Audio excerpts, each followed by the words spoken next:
This is Børgefjell forest in medieval Norway, where the trees grow tall enough to pierce clouds and the silence presses against your ears like a living thing. You came here following stories, the villagers whispered. Tales of bears so massive they could swallow horses, whole creatures that move through these ancient woods like living mountains. Tonight you're going to discover what it's like to survive in their domain.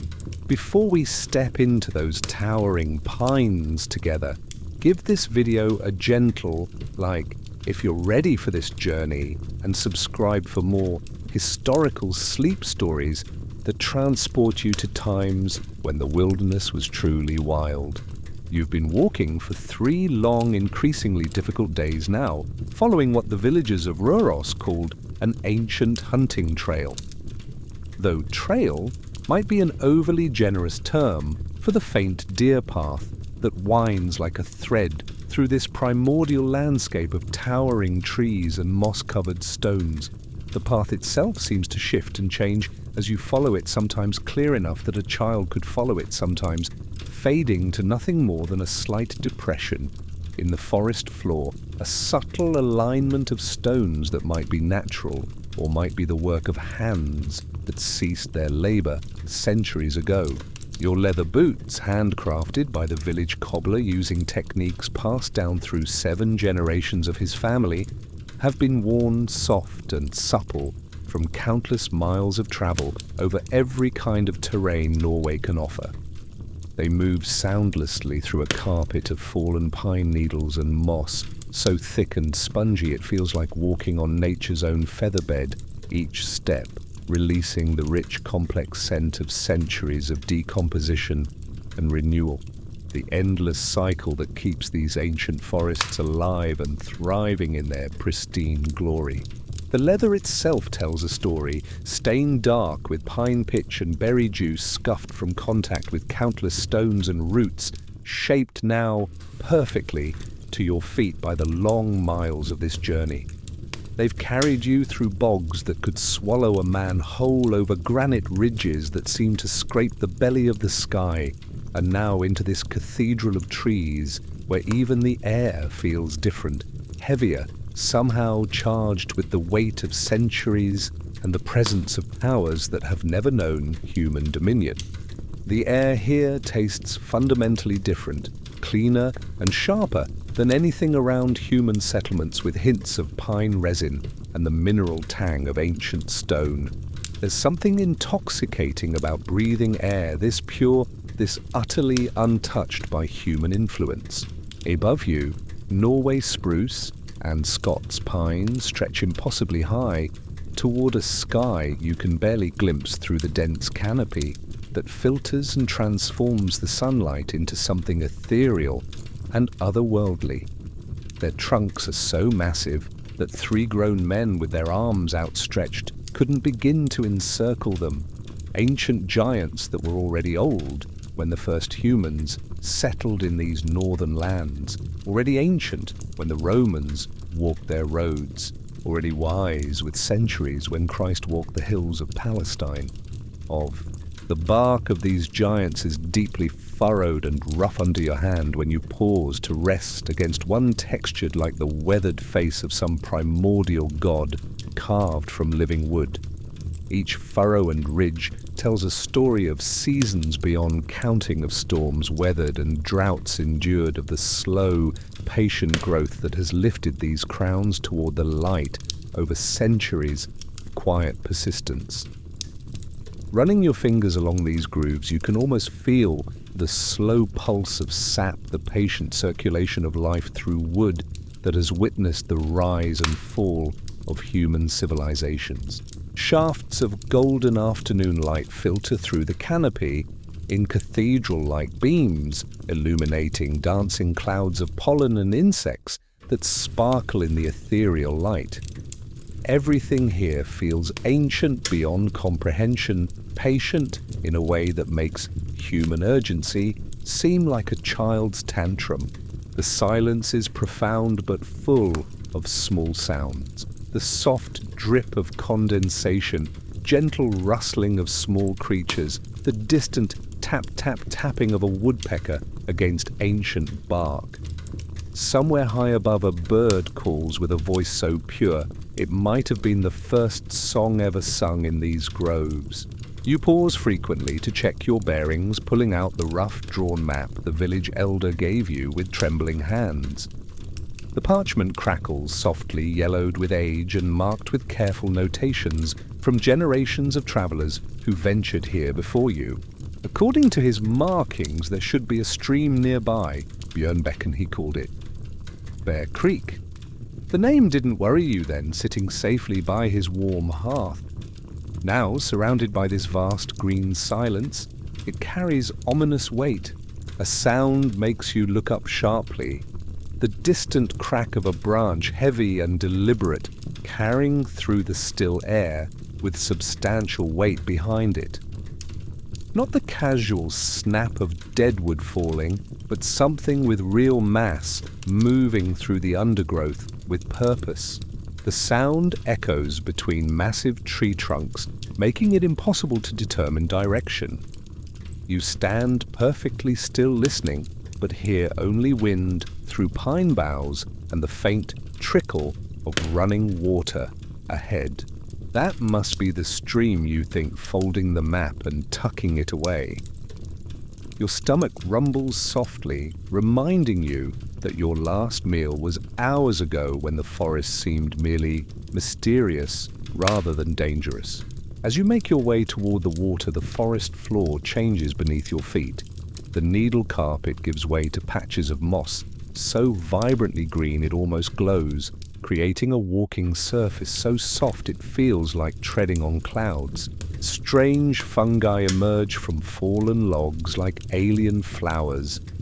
Bracket fungi with leather-like surfaces, delicate mushrooms with paper-thin caps and patches of phosphorescent moss that seem to glow even in deep shadows.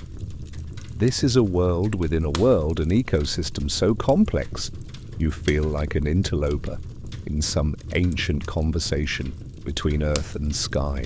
The trees part ahead with dramatic suddenness, revealing a clearing where afternoon sunlight pools like liquid gold. And there it is, Børgefjell, exactly as the elder described, though his words failed to capture its mythical beauty. The stream is perhaps 6 feet wide at this point, its water so clear and pure you can count the smooth stones on the bottom, each one rounded and polished by centuries of flowing water, worn into perfect ovals and spheres by the patient persistence of moving water over geological time. The water chatters and gurgles as it winds between moss-covered boulders, each boulder large enough to hide a crouching man, their surfaces slick with moisture and carpeted with liverworts and mosses in shades of green you never knew existed. Emerald and jade forest and sage colors that seem to glow with their own inner light in the dappled sunshine. The boulders themselves are ancient granite worn smooth by millennia of weather and water-marked here and there with strange scratches and grooves that might be natural erosion or might be something else entirely. The clearing itself is perhaps 30 feet across, bordered by massive pines whose lower branches have been pruned by time and wind, and the mysterious processes of forest ecology into a natural colonnade that frames the open space like the pillars of some outdoor cathedral dedicated to the worship of wild beauty. The grass here is thick and lush, fed by the moisture that rises from the stream and the sunlight that finally reaches the forest floor after its long journey down through the canopy. Wildflowers dot the green carpet in scattered constellations of color. Tiny white stars that might be wood anemones, their petals so delicate they seem almost translucent in the golden light clusters of purple that could be wild violets, their fragrance carrying hints of honey and distant rain, and the distinctive heart-shaped leaves of wood sorrel that speak to the rich fertile soil beneath the surface layer of moss and grass. You kneel beside the water with something approaching reverence, the gesture feeling as natural and appropriate as prayer, in a sacred space. Cupping your hands, you drink from this stream that has never known pollution, never carried the bitter taste of human waste or the metallic tang of worked metal or the chemical burden of human industry. The cold is shocking against your palms, a cold that speaks of mountain snow and ancient stone, then soothing as the water trickles down your throat, cleaner and sweeter than anything that has ever passed your lips. This is water that has traveled from high mountain snowfields where no human foot has ever trod, filtered through miles of ancient stone, and blessed by contact with nothing but moss and granite and the roots of trees older than memory. It tastes of winter and stone and the wild places of the earth, carrying in its molecular structure the essence of absolute purity of water as it existed before humans learned to change and corrupt and complicate the simple miracle of hydrogen and oxygen united in perfect proportion. As you drink, you become acutely aware of the profound silence that surrounds this little clearing, a silence so complete it seems to have weight and substance pressing against your eardrums like a physical presence. Even the stream seems to quiet its cheerful chattering, as if the entire forest is holding its breath and waiting for something to happen, some event or revelation that will change the nature of your presence here, from temporary intrusion to something more permanent and consequential. The feeling of being watched grows stronger with each passing moment, prickling across your shoulders like the touch of invisible eyes, raising the hair on the back of your neck, with the primitive certainty that you are no longer alone in this ancient place. You look up slowly, scanning the tree line with eyes that have grown more alert and focused, but see nothing except shadows and the patient, eternal presence of the great pines standing like sentinels around the edge of the clearing. But the feeling persists, growing stronger rather than fading, until you're certain beyond any doubt that something large and intelligent is observing your every movement from some point of concealment that your human senses cannot penetrate. The knowledge sits heavy in your stomach like a stone, not quite fear, but something deeper and more primal. The recognition that you have entered a realm where different rules apply, where human assumptions about safety and dominance simply don't hold true. As you kneel beside the crystal clear water of Børgefjell, refilling your leather water skin with slow, careful movements that seem to echo unnaturally in the profound silence of the clearing, something catches your eye on the muddy bank opposite your position. At first glance, it appears to be nothing more than a shallow depression filled with rainwater, perhaps, where some deer or elk had stepped while coming down to drink during the cool hours of dawn or dusk when most forest creatures prefer to move. But as you peer more closely across the 6 feet of running water that separates you from the far bank, squinting against the dappled light that filters through the canopy above your breath, catches in your throat, and your heart begins to beat with the heavy, irregular rhythm of sudden and complete realization.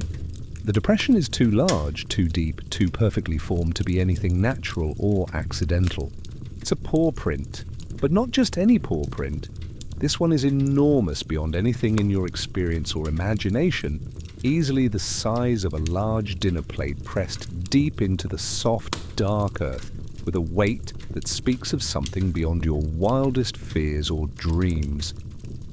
The 4 individual toe marks are clearly visible even from this distance, each one as large as your thumb, ending in claw grooves that speak of claws as long as kitchen knives and sharp enough to split stone or rend metal.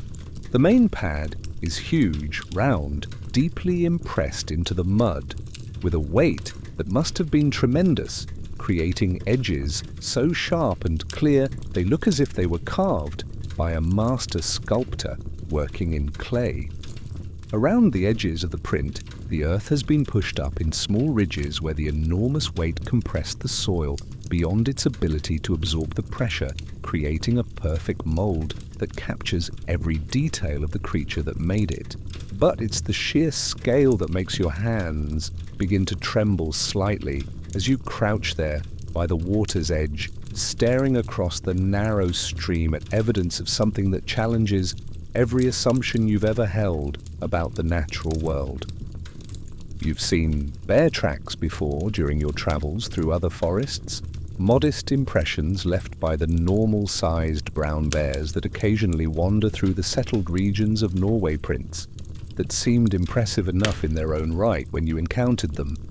Those tracks were perhaps the size of your hand, clear evidence of powerful animals, but still well within the range of creatures that, while dangerous, remained comprehensible within the normal order of earthly life. They spoke of bears that were large and strong, but still essentially similar to the bears described in the old hunting stories, creatures that could be understood, predicted, and if necessary, avoided or even confronted by humans with sufficient skill and preparation. This print belongs to something else entirely, something that exists beyond the normal categories of earthly creatures, something that would make the largest normal bear look like a cub. By comparison, a creature so massive that it seems to belong more to the realm of legend than to the world of flesh and blood and natural law. The depth suggests incredible weight, the kind of mass that would make the earth yield and remember long after the creature moved on. You scan the far bank more carefully and find another print and another leading away from the stream in a measured line that speaks of unhurried movement. The spacing between prints is enormous each step, covering ground that would take you 2 strides to match. Whatever made these tracks moved with casual confidence, the relaxed pace of a creature that has never known fear. The prints are fresh. So fresh that water is still seeping into them, which means they were made recently, possibly while you were approaching this very stream. The edges are sharp and clear, with fragments of moss still pressed into the mud. Of course you think with growing anxiety. In a forest this vast and untouched, why wouldn't the bears grow large with no competition from hunters, endless food sources and territory stretching for hundreds of miles? A rustling in the bushes across the stream makes you freeze. The sound is subtle at first, just leaves brushing against fur, but it's moving with purpose, following the same path as those massive tracks. You remain perfectly still as the sounds make their way toward the stream. Your grandfather's words echo in your memory. In the bear's home, you are always a guest. Remember your manners, and you might be allowed to stay. The rustling stops abruptly. Complete silence settles over the forest. Even the stream seems to quiet its chattering. You count your heartbeats. 1, 2, 3. Each one unnaturally loud. Then you see them, 2 golden brown eyes, enormous and intelligent, watching you from the shadows across the water. They're positioned at least 8 feet off the ground, which means the creature is either standing upright or is so large its head naturally reaches that height. The eyes regard you with patient attention, the gaze of a predator that has never known fear. You've read about this in old hunting chronicles, how great bears would rear up to study unexpected visitors with uncanny intelligence. What you weren't prepared for was being the subject of that scrutiny, the sense of being evaluated by a mind far older and more patient than your own. The eyes hold depths you never suspected could exist in any earthly creature intelligence that seems almost human, but utterly wild. There's no aggression in that gaze, but also no fear, no question about which of you belongs here. You are small, soft, slow, utterly dependent on the tolerance of a creature that could end your life as easily as swatting a fly. The moment stretches out like a held breath, neither of you moving, both assessing the other, across the small but suddenly vast distance of the stream that separates 2 entirely different worlds. your world of human concerns and limitations, and its world of ancient power and eternal patience. You're acutely aware of every sound in the forest around you. The soft whisper of wind through pine boughs high above your head, the gentle gurgle of water over stones that suddenly seems as loud as a waterfall, the distant tap-tap-tapping of that woodpecker still going about its business somewhere in the vast cathedral of trees. The air itself seems to thicken with tension and possibility, charged with the presence of something that exists beyond the normal boundaries of your experience. You can feel your heart beating against your ribs like a trapped bird can hear your own breathing. Despite your efforts to remain silent and inconspicuous, can sense the small betrayals of your human physiology that mark you clearly as a creature of limited capability in the presence of unlimited power. Then, as suddenly as they appeared, the eyes withdraw. There's a rustling that sounds like wind through a wheat field, the soft crack of a branch being displaced by considerable mass, and the overwhelming presence that had been fixed on you melts back into the forest as silently as it had appeared, leaving behind only the normal sounds of the wilderness and the memory of a gaze that will haunt your dreams for years to come. The normal sounds of the forest gradually return, as if someone has slowly turned up the volume on a complex symphony. Insects buzzing about their ancient business, small birds calling to each other from the safety of high branches, the stream resuming its cheerful conversation with the stones and moss that line its banks. But everything has changed, even if the forest looks exactly the same as it did moments before. You realize you've been holding your breath and let it out slowly, feeling slightly lightheaded from the combination of fear and wonder that has flooded your system like a powerful drug.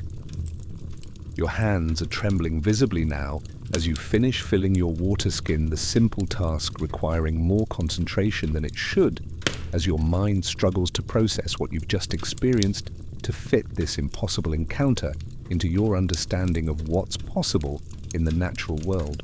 That brief exchange of gazes has shifted something fundamental in your understanding of this place and your position within it. You're not just visiting a forest where you might encounter wildlife, where you might see interesting animals and collect stories to tell when you return to civilization. You've entered the domain of creatures that exist on a scale beyond normal human experience.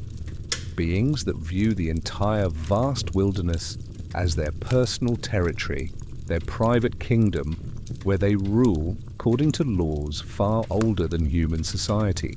And you, 'tis small, temporary, utterly dependent on their tolerance, have been noticed, examined, and for reasons you can't begin to fathom or predict, deemed worthy of being allowed to continue your journey. The thought should be terrifying, and part of it is, but there's something else mixed in with the fear, a sense of profound privilege of having been granted a glimpse into a world that exists beyond the normal boundaries of human experience. How many people in all of human history have looked into the eyes of a giant bear and lived to remember the experience? How many have been evaluated by such a creature and found acceptable enough to be allowed to continue breathing? The number must be vanishingly small, making this moment not just a personal milestone, but a kind of historical event, a crossing of boundaries that few humans have ever been permitted to attempt. As you secure your water skin to your belt with hands that are almost steady now, you're acutely aware that everything has changed in ways you're only beginning to understand. This is no longer just an adventure or an exploration, no longer a simple journey into the wilderness to test your skills and courage against the natural world. You're now a participant in something much larger and more ancient than yourself, a tiny player In a drama that has been unfolding in these forests for thousands of years, a story that began long before humans learned to make maps and will continue long after your own brief chapter is finished. Setting up camp becomes not just a matter of comfort and convenience, but of survival, and more than that, of respect. You need to find a place where you can rest for the night without intruding too heavily on the territory of creatures that have made it abundantly clear they're aware of your presence. Somewhere defensible if necessary, but more importantly, somewhere that shows proper deference to the true rulers of this domain, proper acknowledgement of your status as a guest rather than an owner. The choice of campsite will be a statement, a declaration of your intentions and your understanding of your place in the hierarchy of this ancient realm. Choose correctly, and you might be allowed to continue your journey unmolested. Choose poorly, and you might discover that the tolerance you've been shown has limits that you really don't want to test. The afternoon light has begun its inevitable transformation toward evening, taking on that rich, golden quality that photographers dream of and painters try desperately to capture, painting the ancient forest in warm amber tones that would be breathtakingly beautiful under normal circumstances. But now, with the knowledge that you're sharing this vast wilderness with giants whose very existence challenges everything you thought you knew about the natural world, the gathering shadows take on a more ominous character, seeming to hide potential threats rather than simply marking the passage of time. The lengthening shadows create a complex pattern of light and dark that transforms the forest floor into something that seems almost alive, constantly shifting and changing as the sun moves across the sky above the impenetrable canopy. What had been clearly visible paths and landmarks during the bright hours of midday now become uncertain, ambiguous shapes that could be fallen logs or crouching creatures, innocent depressions in the moss, or the sleeping places of giants. The thought of being in these woods after full darkness falls when creatures of the size you've glimpsed begin their evening activities and claim the forest for their own purposes, makes your skin prickle with a combination of anticipation and dread that's unlike anything you've ever experienced.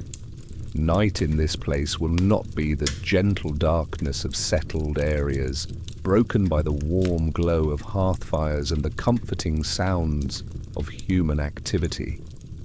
This will be true darkness, ancient and absolute, ruled by powers that have never acknowledged human authority or accepted human limitations.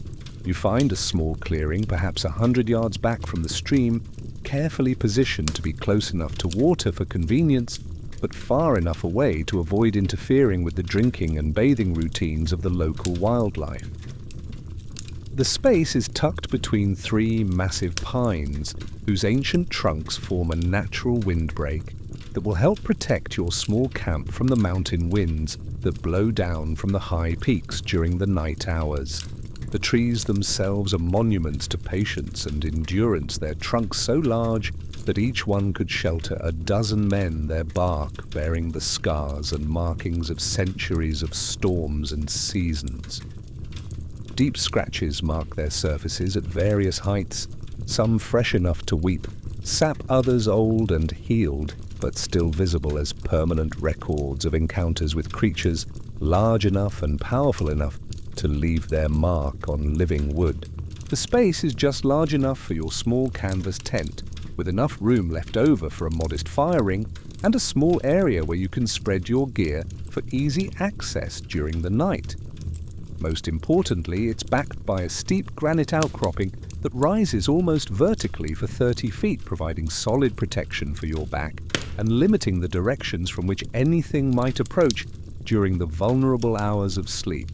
The granite itself is ancient beyond calculation, weathered and worn by millennia of freeze and thaw, wind and rain, marked here and there with strange patterns that might be natural erosion or might be something else entirely.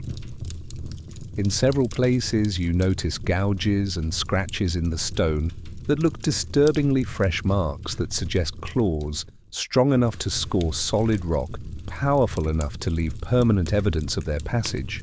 As you begin clearing away fallen branches and pine cones, preparing the ground for your camp, with the methodical care your father taught you during childhood expeditions, you can't stop thinking about those intelligent golden eyes and what they might have seen when they looked at you with such penetrating attention. The memory of that gaze haunts you, raising questions about intelligence and awareness in creatures you had always assumed were driven purely by instinct and appetite. Your grandfather's stories come flooding back as you work. Tales passed down through generations of hunters and woodsmen who ventured into the deep forests and returned with accounts that seemed to blur the line between natural history and mythology. Stories of bears that seemed to understand human speech, that showed mercy to lost travelers, that demonstrated problem-solving abilities, that challenged every assumption about animal intelligence. The thing about giant bears, your grandfather used to say, his weathered hands gesturing in the flickering firelight of winter evenings, his voice carrying the weight of experiences he could never fully explain, is that they don't just eat berries and fish like their smaller cousins. When you're that big, when you need that much food just to maintain your body weight, everything starts to look like a potential meal. They're not evil, mind you, they're just hungry, constantly, endlessly, desperately hungry. He would pause, then staring into the flames, as if seeing something the rest of the family couldn't perceive, before continuing with the kind of detail that suggested personal experience rather than second-hand knowledge. Feeding a body that size requires them to eat almost constantly during the warm months, taking advantage of every food source available, storing up fat for the long winter sleep when they'll live off their reserves for months at a time. The implications of his words hit you now with crystal clarity as you begin unpacking your modest supplies, laying them out on a flat stone that will serve as your camp table and work surface. Your leather satchel contains what you thought was a generous provision for several days in the wilderness, carefully selected and packed, according to the advice of experienced travelers. Dried fish, wrapped in oiled cloth to preserve it from moisture and insects, hard cheese, aged to perfection, and sealed in protective wax, dark rye bread, dense with nutrition and baked to last for weeks. On the trail, a precious small clay pot of honey that cost you a week's wages, and a handful of early autumn berries you gathered along the way during the first day of your journey, when the forest seemed merely beautiful rather than dangerous. But looking at these supplies now, with the memory of those massive paw prints fresh in your mind, and the knowledge that giants watch from the shadows around you, you realize they represent something else entirely. The world's most appetizing bear bait, all conveniently packaged in an easy-to-carry container and seasoned with the tantalizing scent of human handling that would make them irresistible to any creature with a functioning sense of smell. Every item in your carefully planned provisions would be like a beacon to a hungry bear and to a creature the size of the one whose eyes you met across the stream. Your entire supply would represent little more than an appetizer, a small taste to whet an appetite that would require much more substantial fare to satisfy.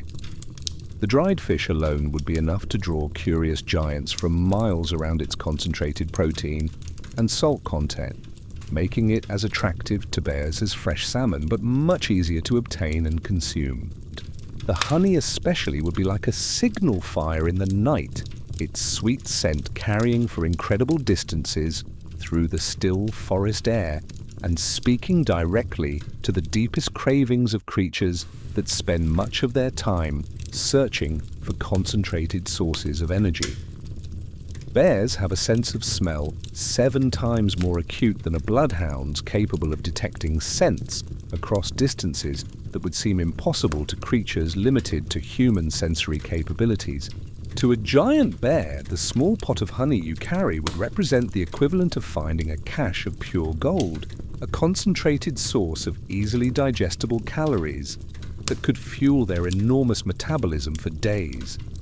Add to that the rich, complex scent of aged cheese with its fermented proteins and concentrated fats, the salty appeal of dried fish that speaks to their need for mineral supplementation, and the yeasty smell of fresh bread that carries undertones of grain cultivation, and you've essentially created a mobile delicatessen designed to attract every bear within a radius of miles. You pause in your unpacking a piece of dried fish halfway to your mouth for a quick snack to restore your energy after the long day's hike, and really consider your situation for the first time since entering the forest with the casual confidence of someone who had never truly understood what he was getting himself into. Suddenly, every story you've ever heard about bear encounters takes on new significance and relevance. Every piece of advice passed down through generations of wilderness travelers becomes a potentially life-saving piece of wisdom. The travelers who hung their food high in trees, stringing it up 30 feet above the ground and 50 feet away from their sleeping areas. The hunters who slept with one eye opened their weapons close at hand, and their ears tuned to every sound of the night forest. The old wives' tales about never eating fish near your sleeping place because the scent would linger in your clothing and bedding for days, attracting unwanted attention during the vulnerable hours of sleep. All of it makes perfect sense now, pieces of a puzzle you never realized you were trying to solve. You're not just carrying food for your own survival, you're carrying bait, and not just any bait, but the kind of concentrated attractor that could draw curious giants from across their entire territory. The very supplies you need to survive your journey through the wilderness might be the thing that makes survival impossible, the irony sharp enough to cut. What was I thinking, you wonder, looking around at the gathering shadows between the massive trees, their trunks now seeming less like protective barriers and more like hiding places for creatures whose size and intentions you can only guess at. Coming into giant bear territory with a pack full of everything they love most to eat, I might as well have sent out engraved invitations, complete with directions and a schedule of my planned activities. But it's too late now to reconsider your supply choices or return to the village for different provisions. You're here committed to this course of action by distance, and circumstance night is approaching with the inexorable certainty of natural law, and you have to make the best of the situation with the resources you have available. The question becomes not whether to get rid of your food supplies. You need them to survive the journey home, assuming you live long enough to attempt such a journey, but how to manage them in a way that doesn't turn your camp into an all-night buffet for curious giants. The strategy that emerges is born of equal parts desperation and half-remembered advice from hunters who had faced similar challenges in less extreme circumstances. Stories of men who had survived encounters with normal-sized bears through careful planning and respect for the ancient laws that govern predator and prey relationships in the wild places of the world. First priority: getting your food supplies as far from your sleeping area as possible, creating distance between the most attractive scents and the place where you'll be most vulnerable. If something is going to investigate your provisions during the night hours when giants are most active, you want that investigation to happen somewhere other than where you're trying to rest, somewhere that might give you advance warning and options for response. You select a sturdy pine about 70 yards away from your intended tent site, a tree whose straight trunk and evenly spaced branches suggest it has grown in ideal conditions, free from the kind of damage that might make it unreliable for your purposes. Its lowest branches begin a good 20 feet above the ground, the trunk smooth and difficult to climb for the first 15 feet, making it challenging for anything ground-based to reach the higher levels where you plan to cache your supplies. The tree itself is a magnificent specimen, probably over 200 years old, its bark bearing the subtle signs of age and weather that mark the truly ancient giants of the forest. Deep grooves spiral around the trunk, creating handholds and footholds that would serve a human climber while being too small and widely spaced to be useful to larger creatures with different body proportions and climbing techniques. Using the strong hemp rope your father insisted you pack along with knots and techniques learned from years of helping with harvest storage and the rigging of fishing nets, you carefully hoist your food satchel high into the canopy. The bag disappears into the green shadows above, swaying gently in the breeze that moves through the upper branches, like a constant subtle reminder of the vast space that exists above the forest floor. From the ground, the cache is barely visible, just another dark shape among the pine boughs that could be a bird's nest or a clump of mistletoe or any of the dozens of natural formations that decorate the upper reaches of ancient trees. But you know that to a creature with a bear's acute sense of smell, the elevation won't matter much in terms of detecting the presence of food. The scent will still advertise the presence of everything a hungry giant might desire, still serve as an invitation to investigation and possible conflict. Though a treacherous voice in your mind whispers as you test the security of the rope and check the stability of your improvised pulley system, if these bears really are as large as that paw print suggested, 20 feet might not be quite as insurmountable a barrier as you hope. Something 12 feet tall, standing on its hind legs, could reach up another 6 or 8 feet without much effort. And if they're strong enough to break branches casually, a few tree limbs wouldn't provide much of an obstacle. You push the disturbing thought away and focus on the next task, setting up your shelter with the same careful attention to detail and respect for the environment that has kept travelers alive in dangerous places for thousands of years. The canvas tent is simple but well made, crafted by artisans who understood the harsh realities of medieval Norwegian weather and the need for equipment that could withstand the kind of abuse that wilderness travel inevitably inflicts on gear.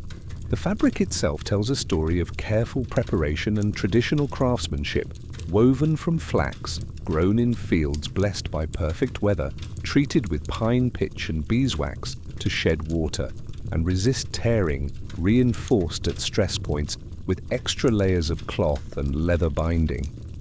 The color has been deliberately chosen to blend with natural surroundings, a muted brown that will be difficult to spot from a distance and won't stand out against the earth tones that dominate the forest floor. The wooden stakes are solid oak, carved and seasoned according to techniques passed down through generations of craftsmen, shaped to drive deep into hard ground while resisting the kind of sideways pressure that can pull ordinary stakes from the earth during severe weather. Each stake bears the maker's mark, a small symbol burned into the wood that identifies it as the work of someone who took pride in creating tools that would serve their users well in dangerous circumstances. As you spread the canvas and begin the familiar routine of setting up camp, following procedures your father drilled into you during countless practice sessions in the safety of fields near your village, you find yourself thinking about the materials with new appreciation and new concern.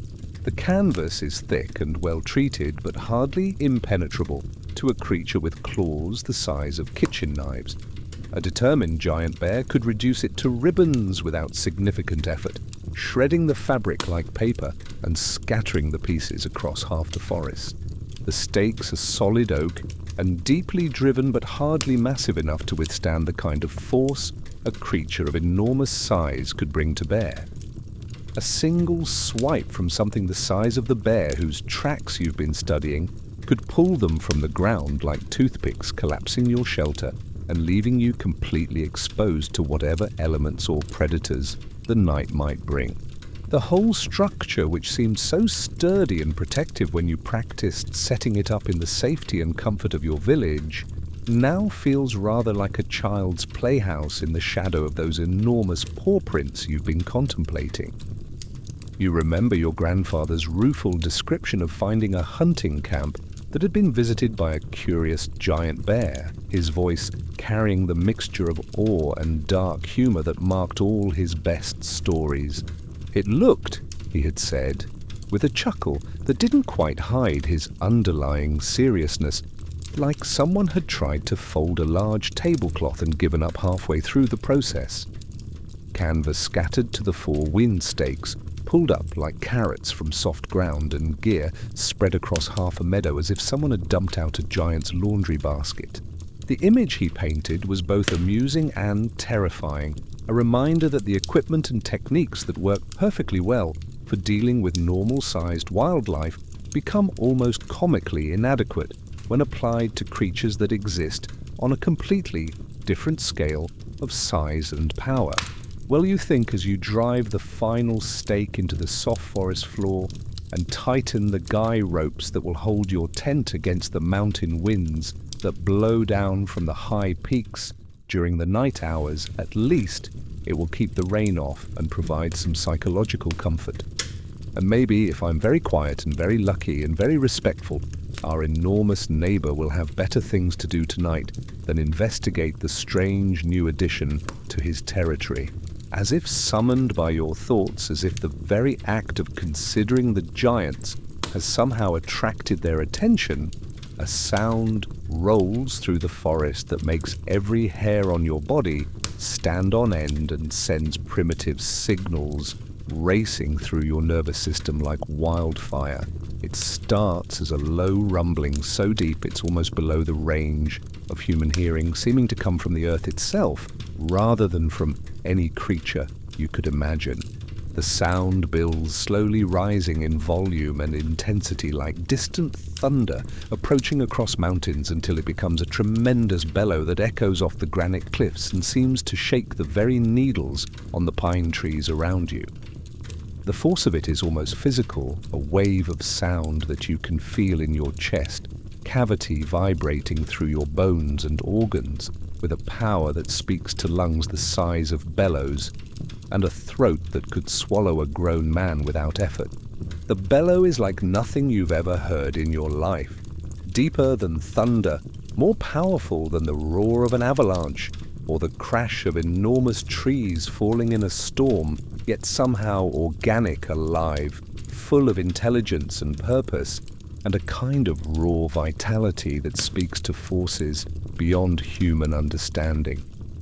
It's the voice of the wilderness itself, uncompromised and unafraid, announcing its presence to anything within miles that might have forgotten who rules this ancient domain.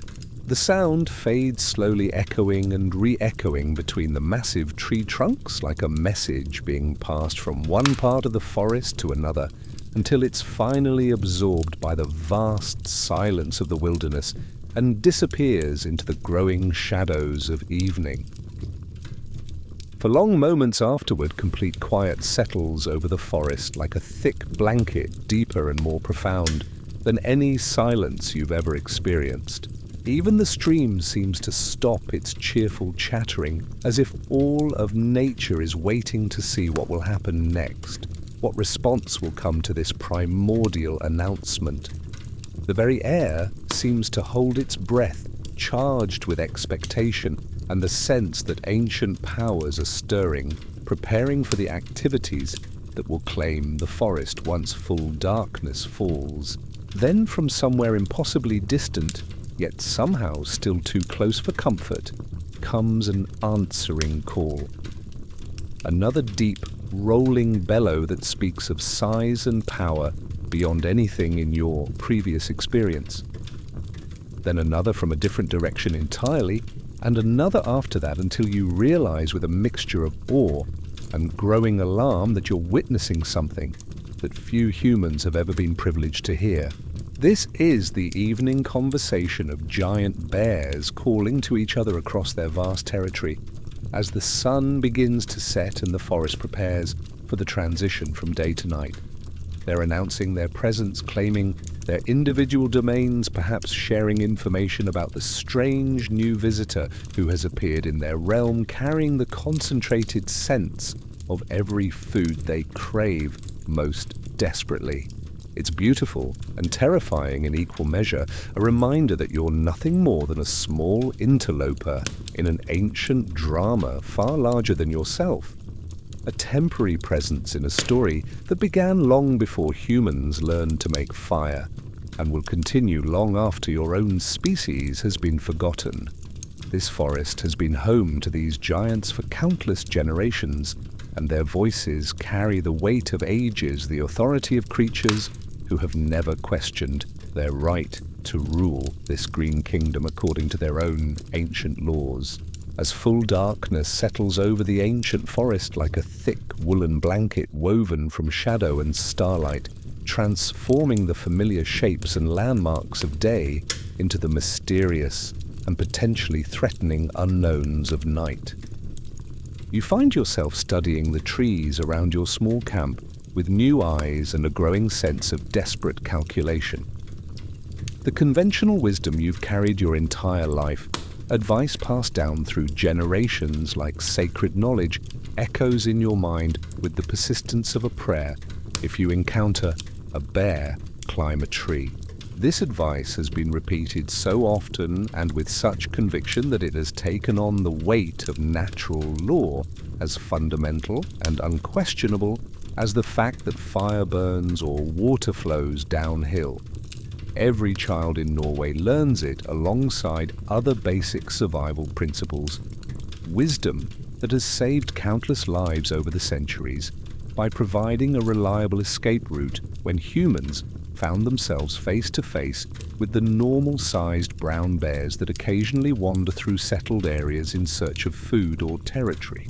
Bears are too heavy and clumsy to follow you up into the branches. The reasoning goes their bulk and body structure, making them poor climbers despite their impressive strength and agility on level ground. Find a tree with good handholds, get yourself 20 or 30 feet up among the smaller branches that won't support a bear's weight, and wait for the animal to lose interest and wander away in search of easier prey or more accessible food sources.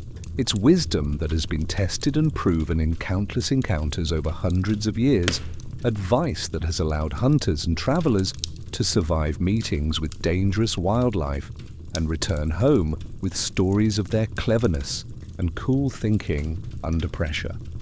The strategy is so deeply ingrained in human thinking about bear encounters that it has become almost instinctual, the first response that comes to mind when faced with the possibility of such a confrontation. But looking up at the massive pines surrounding you now, their trunks disappearing into the impenetrable darkness above, like pillars supporting the roof of some vast cathedral, this age-old advice seems not just inadequate, but almost laughably naive, as outdated and useless as armor made of paper. These aren't the modest oaks and maples that grow near human settlements, with their sturdy, closely spaced branches, perfect for climbing, and their manageable heights that put a human safely above the reach of any normal bear. These are ancient, giantess botanical monuments that have been growing for centuries, their first branches beginning 30 or 40 feet above the ground as they stretch toward the distant light far above the forest floor. The trunks themselves are smooth and limbless for their first several stories, shaped by evolution and time into perfect columns that would challenge the climbing abilities of even the most skilled human mountaineer.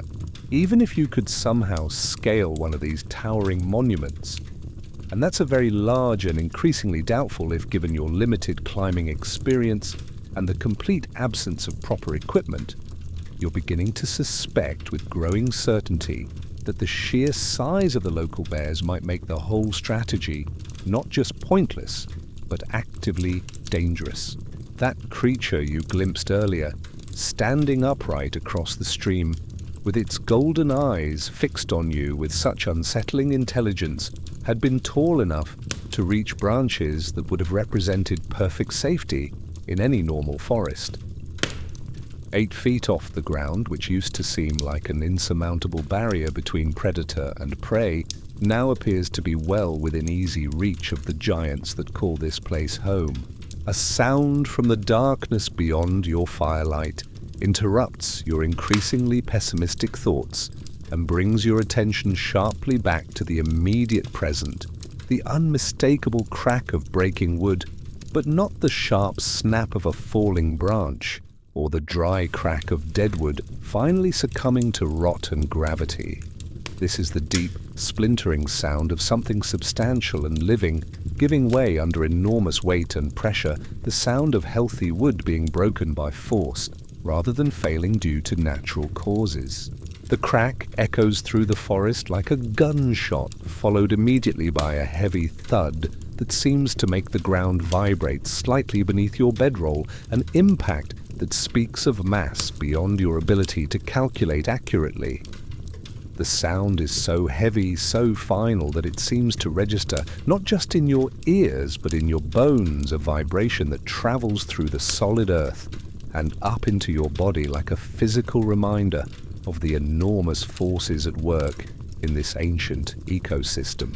You sit up straighter on your simple camp chair, a folding contraption of wood and canvas that your father crafted for your journey using traditional joinery techniques that require no metal fasteners, peering into the wall of impenetrable black that lies beyond your fire's warm but limited glow. The small circle of light that represents safety and human presence seems pathetically small against the vast darkness that stretches away in all directions, a tiny island of civilization surrounded by an ocean of wild uncertainty. The sounds are coming from the direction of the stream, perhaps 150 yards away, through the dense undergrowth, though in this acoustic environment where sound bounces off massive tree trunks and travels through complex patterns of echo and reflection distance, becomes almost impossible to judge with any accuracy. As you listen with every fiber of your being straining to interpret what you're hearing, more cracking sounds reach your ears, accompanied by what sounds like the rustle of an enormous body moving through the forest undergrowth with deliberate purpose, probably just settling in for the night. You tell yourself, though, your heart has started beating noticeably faster, and your hands have developed a slight tremor that you try to ignore by gripping the arms of your chair more tightly. These giant bears must need to modify their environment quite a bit just to get comfortable.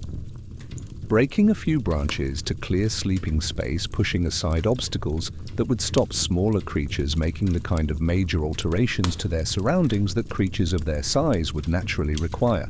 But even as you try to rationalize what you're hearing to fit these sounds into a framework of normal animal behavior that doesn't threaten your peace of mind, the noises continue and multiply in ways that suggest something far more complex and purposeful than simple bedtime preparations.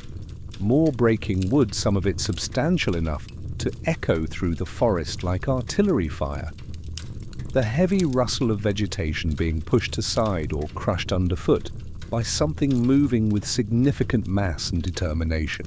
And underneath it all, growing clearer as your ears adjust to the acoustic landscape of the night forest, a sound that you finally identify with a chill of recognition as deliberate movement, something large making its way through the forest with purpose and intelligence, following paths and making decisions rather than simply blundering through the undergrowth in the manner of a creature driven purely by instinct.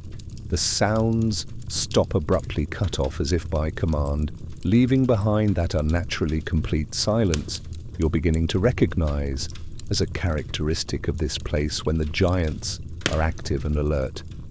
But now there's something different about the quiet, something that makes your skin crawl with primitive recognition and sends ancient warning signals racing through your nervous system.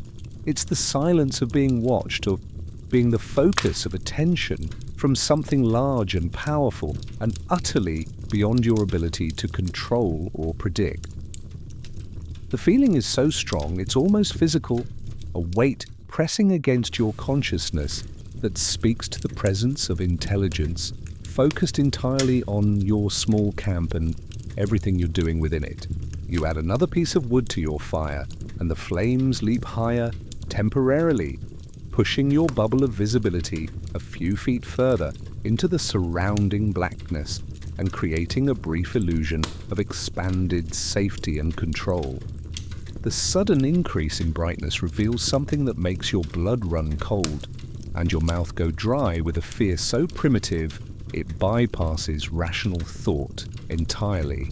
Fresh claw marks scar the bark of the pine tree directly across from your tent, perhaps 30 feet away but clearly visible in the flickering firelight. The gouges are deep, carved into the thick bark with the casual ease of a child scratching marks in sand, but positioned at a height of at least 10 feet above the ground. Whatever made them could reach that high without effort, perhaps while simply stretching to relieve some muscular tension or mark territory in the casual way that cats scratch furniture. But it's not just the height that's terrifying. It's the casual nature of the damage, the sense that these marks were made without any particular effort or intention beyond the simple desire to leave evidence of passage.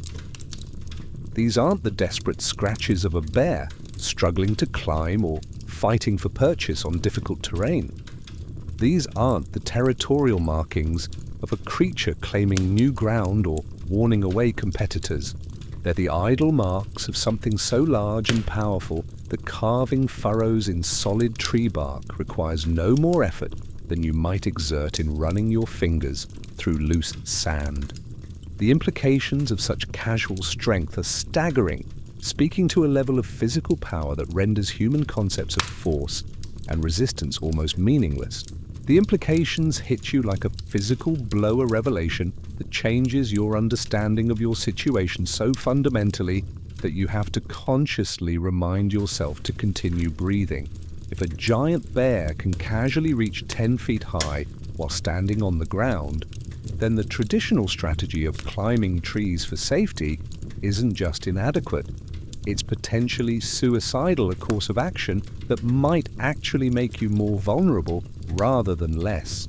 Any tree you could realistically climb would put you well within reach of a creature that could pluck you from the branches, like fruit could reach up and drag you down with no more effort than a human might use to pick apples from a low-hanging branch.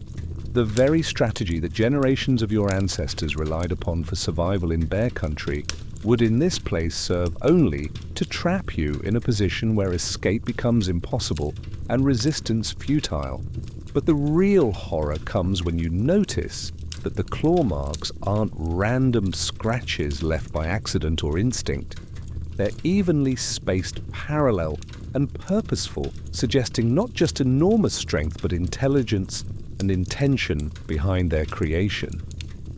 Fresh sap weeps from the wounds like amber tears glistening in the firelight and filling the air with the sharp, resinous scent of pine that speaks to how recently these marks were made.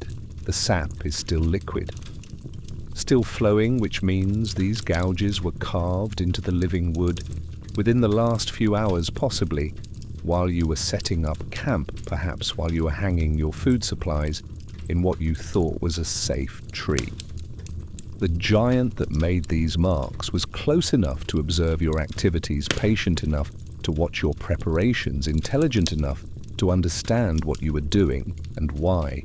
A new sound drifts through the forest night, reaching your ears, just as you're beginning to process the full implications of those claw marks and what they reveal about the capabilities and intentions of your enormous neighbors.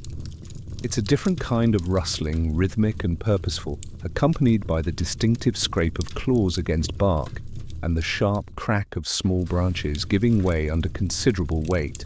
Something large is climbing, and it's moving with a speed and agility that defies everything you thought you knew about bears and trees and the relationship between size and mobility.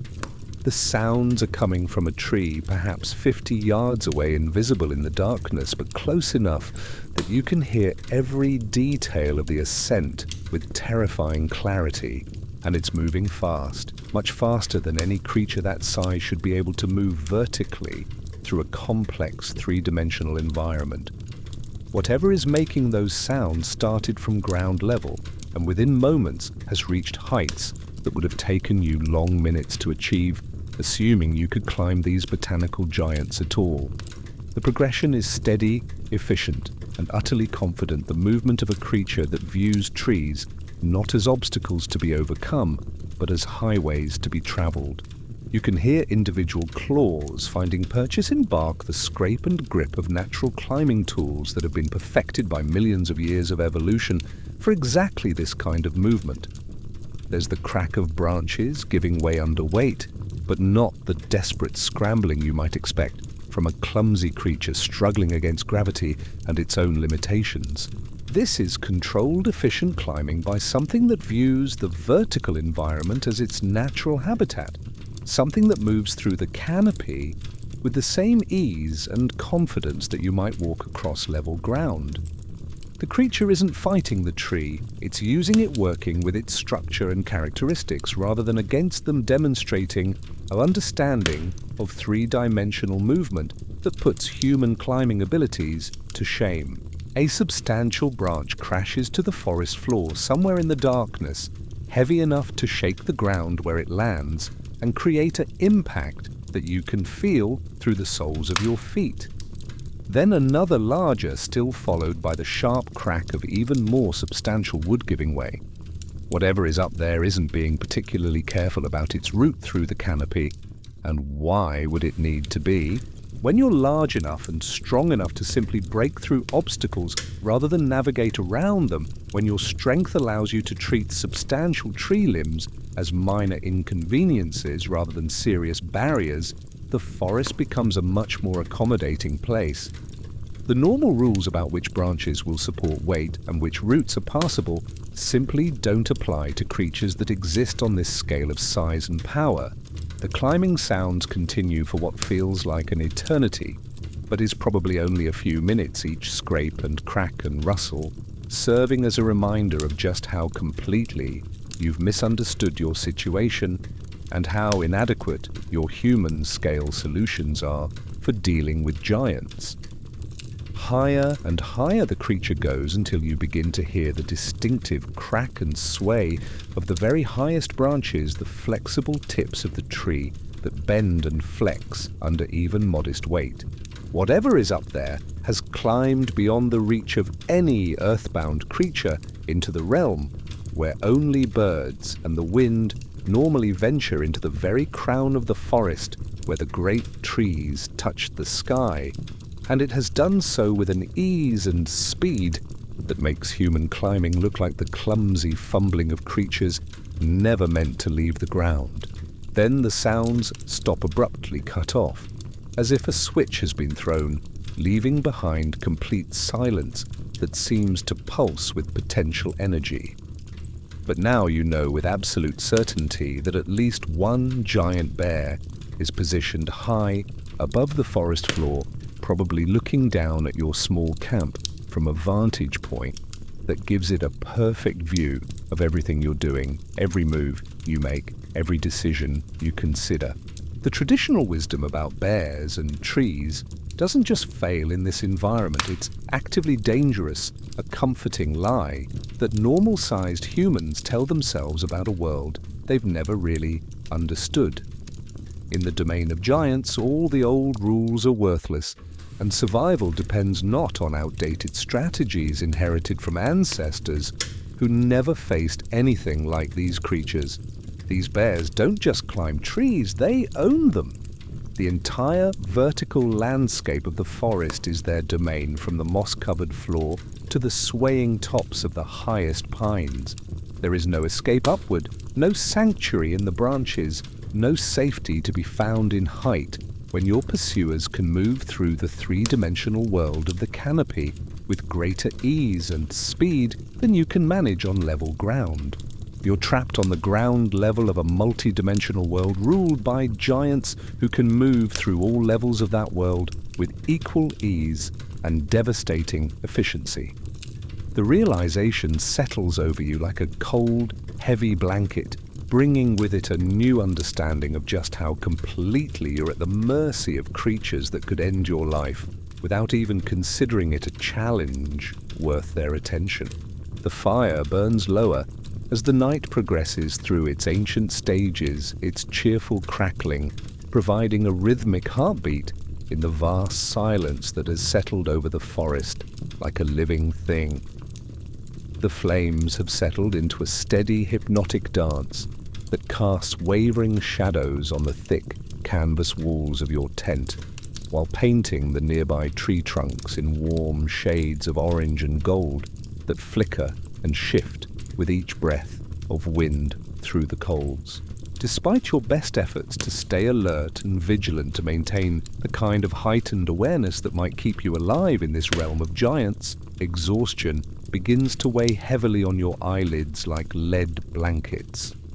The days-long hike through challenging terrain, combined with the constant low-level tension of knowing you're sharing this ancient forest with creatures whose very existence challenges everything you thought you knew about the natural world, has drained your energy reserves more completely than you realized.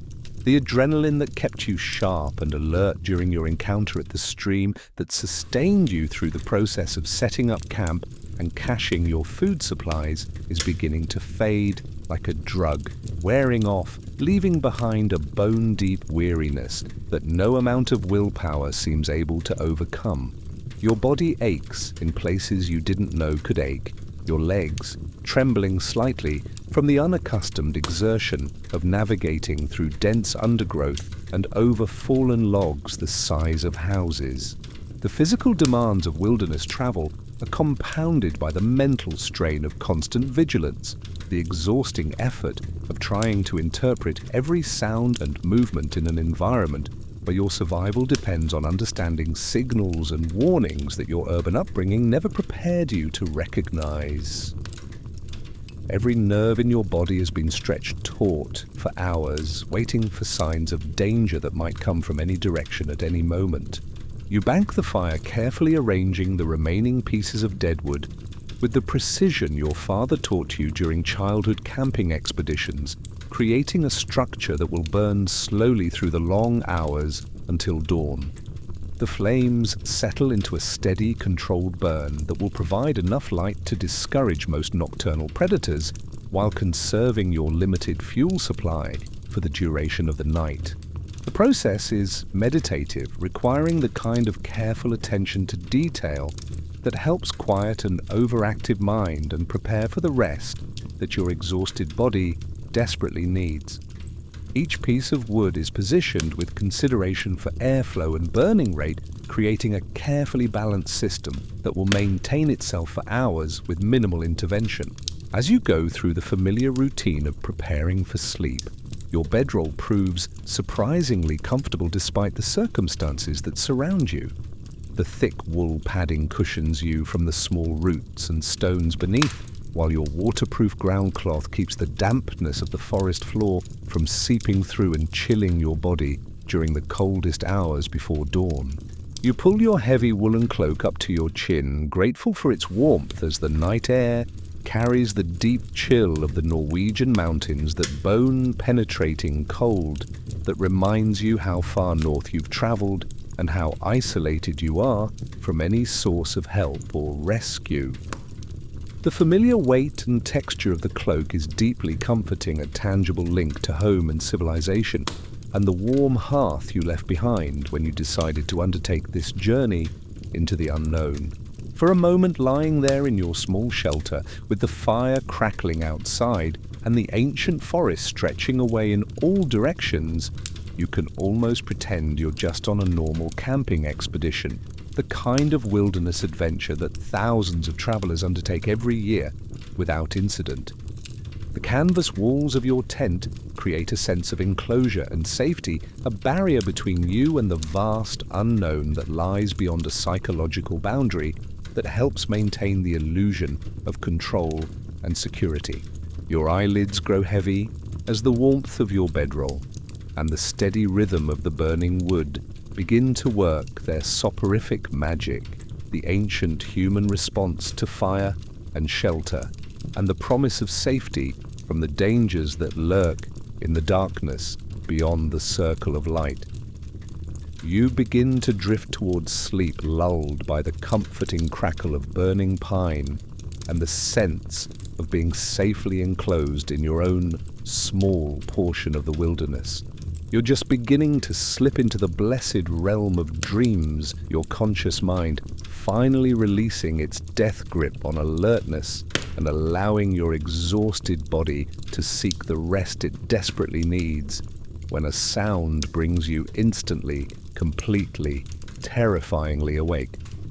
Every nerve in your body suddenly screams danger with an intensity that makes your previous alertness seem like casual interest. It's soft at first, so soft you might have dismissed it as imagination if not for the way every instinct you possess suddenly floods your system with alarm signals that make your heart race and your breathing become shallow and rapid. Something is moving just outside your tent, and it's moving with a deliberate carefulness that suggests both enormous size and intelligent purpose. The sound is the whisper of massive paws pressing into the thick carpet of pine needles, so large and heavy that they compress the forest floor despite the creature's obvious efforts to move quietly and avoid detection. Each footstep is a subtle disturbance in the acoustic landscape of the night, a displacement of air and matter that speaks to mass beyond your ability to calculate or comprehend. You lie perfectly still, hardly daring to breathe, as the sounds make a slow, methodical circuit of your campsite, each footstep measured and deliberate. Whatever is out there is taking its time, pausing occasionally, as if to examine some detail of your setup with the careful attention of a scientist studying a new and interesting specimen. The creature is circling your tent like a predator, evaluating potential prey, or perhaps like a curious researcher investigating something unprecedented in its experience. Each step seems to compress the earth just slightly, a subtle shift in the ground beneath your bedroll that speaks of enormous mass moving with surprising delicacy and control. You can feel the presence through the canvas walls of your shelter, a warmth and weight that seems to press against the fabric without actually touching it, an aura of physical power so intense it seems to have its own gravitational field. It's so close that you swear you can sense its body heat, the massive bulk of muscle and fur that represents more raw power than anything you've ever encountered or imagined. When the footsteps stop directly beside your tent, perhaps 3 feet, from where you lie frozen in your bedroll, you can actually feel the presence through the thick canvas walls like a physical weight pressing against your consciousness. The creature is standing motionless just outside your fragile shelter, and you have the terrifying certainty that it's studying you, evaluating you, making decisions about your fate with intelligence far beyond mere animal instinct.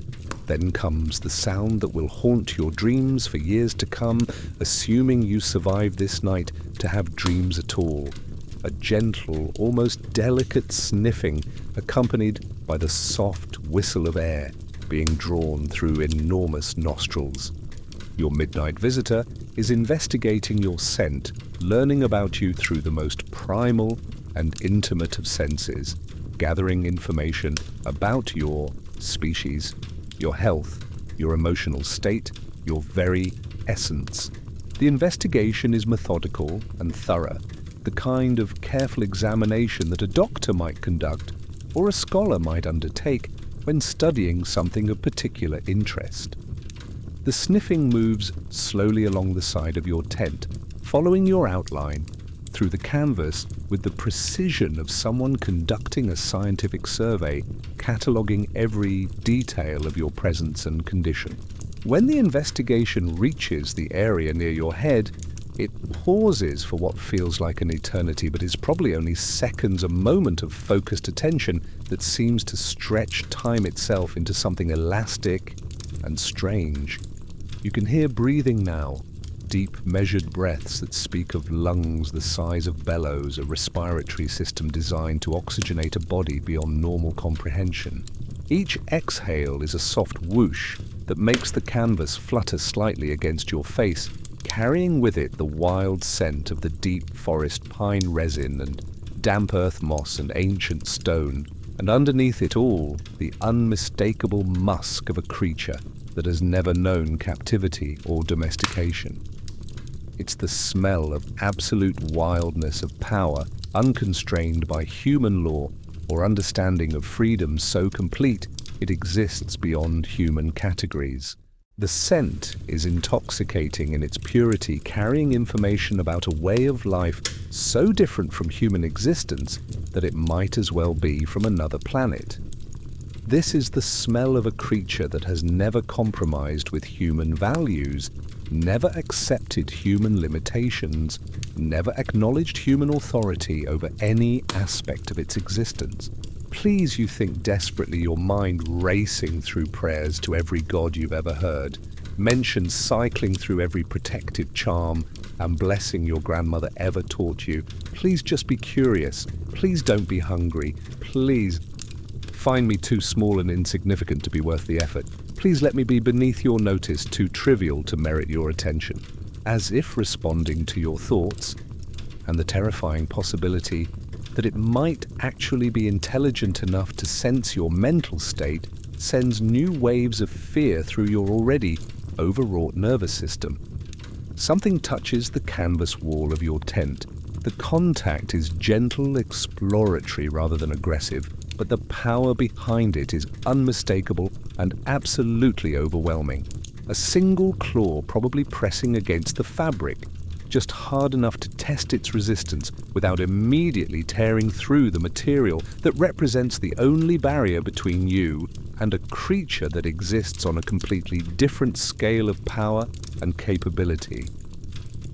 The canvas holds, but you can see it dimple inward under the pressure, the thick fabric stretching and straining against the probe of something sharp enough to split stone and strong enough to tear through steel. The touch is almost gentle, the contact of something that could destroy you without effort, but chooses instead to investigate with scientific curiosity rather than predatory aggression. But the restraint only makes the encounter more terrifying, demonstrating a level of intelligence and self-control that makes the creature far more dangerous than any mere beast driven by simple instinct and appetite. Whatever is touching your shelter could reduce it to ribbons without any effort at all, could shred the canvas and the wooden stakes and everything inside without even considering it a challenge worthy of its attention. The tent that seemed so sturdy when you set it up, the shelter that represented safety and protection from the elements, is revealed now as nothing more than a fragile membrane between you and a creature that exists on a completely different scale of power and capability. The exploration continues with terrifying patience, the creature apparently in no hurry to complete its investigation or make any decisions about what to do with the strange new addition to its territory. You feel the touch move to different sections of the tent wall, always gentle, but always carrying that unmistakable suggestion of barely contained power that could be unleashed at any moment. The examination is methodical and thorough, covering every accessible surface of your shelter with the kind of detailed attention that suggests genuine curiosity rather than simple hunger. It's like being studied by a force of nature that happens to possess intelligence and patience, a geological event that can think and choose and decide your fate with the casual indifference of an avalanche or earthquake. The creature seems particularly interested in the corners and seams of your tent places where different pieces of fabric come together and where your scent might be most concentrated. Each point of investigation is conducted with the same careful attention, the same gentle but potentially devastating touch that could instantly transform from exploration to destruction if the mood or necessity arose. Then, as suddenly as it began, the investigation stops. The pressure against the canvas wall withdraws, and the overwhelming presence that had been dominating your awareness steps back from your tent, leaving behind only the faint scent of wild fir and forest earth and the memory of power beyond human comprehension. You hear those massive, careful footsteps moving away from your camp, each one a soft compression of the forest floor that speaks of weight beyond calculation. The sounds grow fainter as whatever had been examining you with such terrifying thoroughness disappears back into the vast darkness of the ancient forest, melting into the shadows as silently as it had appeared. You remain motionless for long minutes after the last sound fades, completely straining your ears for any sign that your visitor might return, afraid to move or breathe or do anything that might attract its attention again. Your heart is beating so hard you can feel it against your ribs like a trapped bird, and your breathing has become rapid and shallow despite your efforts to remain calm and inconspicuous. When you finally work up the courage to peer through a small gap in your tent flap, your hands shaking so badly you can barely manage the simple task of moving the canvas aside, you see nothing but the red glow of your dying fire and the impenetrable wall of night that stretches away beyond your small circle of light. But they're pressed deep into the soft earth beside your tent, like a signature in wet concrete, is evident that will convince you for the rest of your life that what you experience was not a dream or hallucination brought on by exhaustion and fear. A paw print so large and perfect, it looks like it was made by a master sculptor, working in clay, every detail sharp and clear in the fading firelight. The individual toe marks are clearly visible, each one the size of your thumb ending, in claw impressions that speak of weapons longer than kitchen knives and sharper than any tool in human possession. The main pad is enormous, round, perfectly formed, and pressed so deep into the earth that it will probably remain visible for weeks, a permanent record of the night when giants walked close enough to touch, but chose mercy over predation. The message is unmistakably clear, written in the universal language of size and power. You have been examined, catalogued, evaluated, and, for reasons you can't begin to fathom or predict, deemed harmless enough to ignore, for now. The giant has conducted its investigation and reached its conclusions, and those conclusions have allowed you to continue breathing for at least one more night. Sleep, when it finally comes after what feels like hours of lying rigid with tension and hyper-awareness, is fitful and populated by dreams that blur the line between nightmare and wonder in ways that make you question the nature of reality itself. You drift in and out of consciousness like a boat on a restless sea, sometimes unsure whether the sounds that penetrate your exhausted mind are real occurrences in the forest around you or manifestations of your overwrought imagination working through the day's impossible experiences. The boundary between sleep and waking becomes permeable, undefined, as if the ancient forest has the power to alter the normal rules of consciousness and perception. You find yourself in a state somewhere between dreaming and awareness, conscious enough to register sounds and sensations, but disconnected enough from ordinary reality to accept impossibilities as natural occurrences. But the snoring is definitely unmistakably real, so profound and overwhelming that it penetrates even the deepest levels of exhausted sleep and draws you back toward consciousness with its sheer magnitude and power. It starts sometime after what you estimate to be midnight, when the temperature has dropped to its nighttime low and frost begins to form delicate crystalline patterns on the canvas walls of your tent, creating intricate artwork that speaks to the profound cold of these northern mountains. At first, Floating in the borderland between sleep and waking, you mistake the sound for distant thunder rolling across the peaks, the kind of atmospheric disturbance that's common in these northern latitudes where weather systems collide with dramatic and sometimes violent effect. But thunder doesn't maintain such a steady rhythmic pattern. It doesn't continue for minutes at a time without variation or interruption, doesn't carry the organic quality that speaks to living breath rather than meteorological phenomena. This is something else entirely, something that belongs to the realm of biology rather than weather, to the world of creatures rather than cosmic forces. As your ears adjust to the phenomenon and your mind struggles to process what you're hearing to fit these impossible sounds into some framework of understanding that makes sense within the boundaries of natural law, you begin to pick out individual voices in what you slowly realize is actually a forest-wide symphony of sleeping giants. This is breathing, the slow, powerful respiration of creatures so large that each intake and exhalation of air moves volumes like a blacksmith's bellows working a forge, like the great organ pipes in a cathedral designed to fill vast spaces with sound.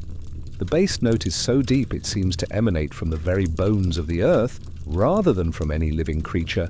You could imagine a frequency that you feel in your chest cavity as much as you hear with your ears. There's the primary bass note coming from somewhere near the stream, probably your earlier visitor now settled in for the night in whatever massive nest or den such a creature might require for comfort and security. The sound speaks to lungs of incredible capacity, a respiratory system designed to process the enormous volumes of air required to oxygenate a body that exists beyond normal biological categories. But there are others, a whole chorus of different voices adding their own contributions to the nocturnal concert that transforms the ancient forest into something like a vast musical instrument played by giants. A slightly higher rumble emanates from the direction of the granite cliffs you spotted during your afternoon reconnaissance. The sound echoing off the stone faces and creating complex harmonics that suggest a creature of incredible size resting in the shelter of the rocky outcroppings. The echoes bounce back and forth between the cliff faces, creating a natural amplification system that magnifies the already enormous sound into something that seems to fill the entire valley. Each breath becomes a symphony in itself, starting as a simple note and evolving into complex chords as the sound reflects and re-reflects off the ancient stone. Another even deeper tone comes from somewhere far to the north, so low it's almost below the range of human hearing, a vibration that seems to travel through the ground as much as through the air.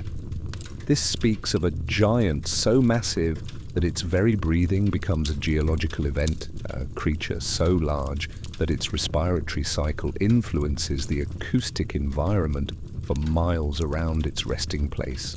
From the south comes what might charitably be called the quieter voice of a smaller giant bear, though smaller being a strictly relative term when applied to creatures that exist beyond the normal scale of earthly life. Even this supposedly modest member of the forest community produces a sound like wind through a cathedral organ. Each breath a reminder of the enormous lung capacity required to oxygenate a body beyond normal comprehension.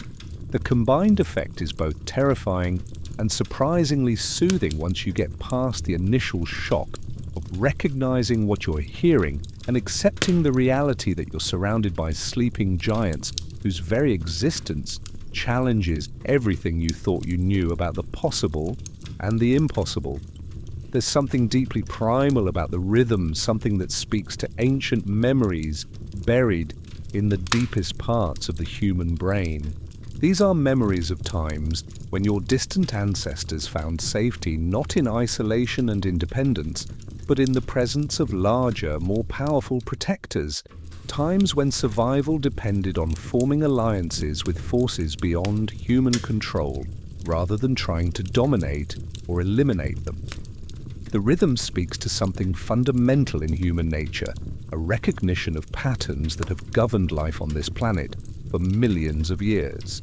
Your grandfather used to tell stories about the old gods of Norway, the ancient powers that supposedly slept in the deepest forests and the highest mountains, breathing life into the land itself through their eternal slumber. According to these tales, the gods were not separate from nature, but were nature, their dreams becoming the reality that lesser beings experienced as the physical world. Listening to this primordial chorus of sleeping giants, you can almost believe those stories, can almost imagine that what you're hearing is the breathing of the earth itself, the slow respiration of forces that existed long before humans ever thought to venture into the wild places of the world, and will continue long after your species has been forgotten by time and evolution.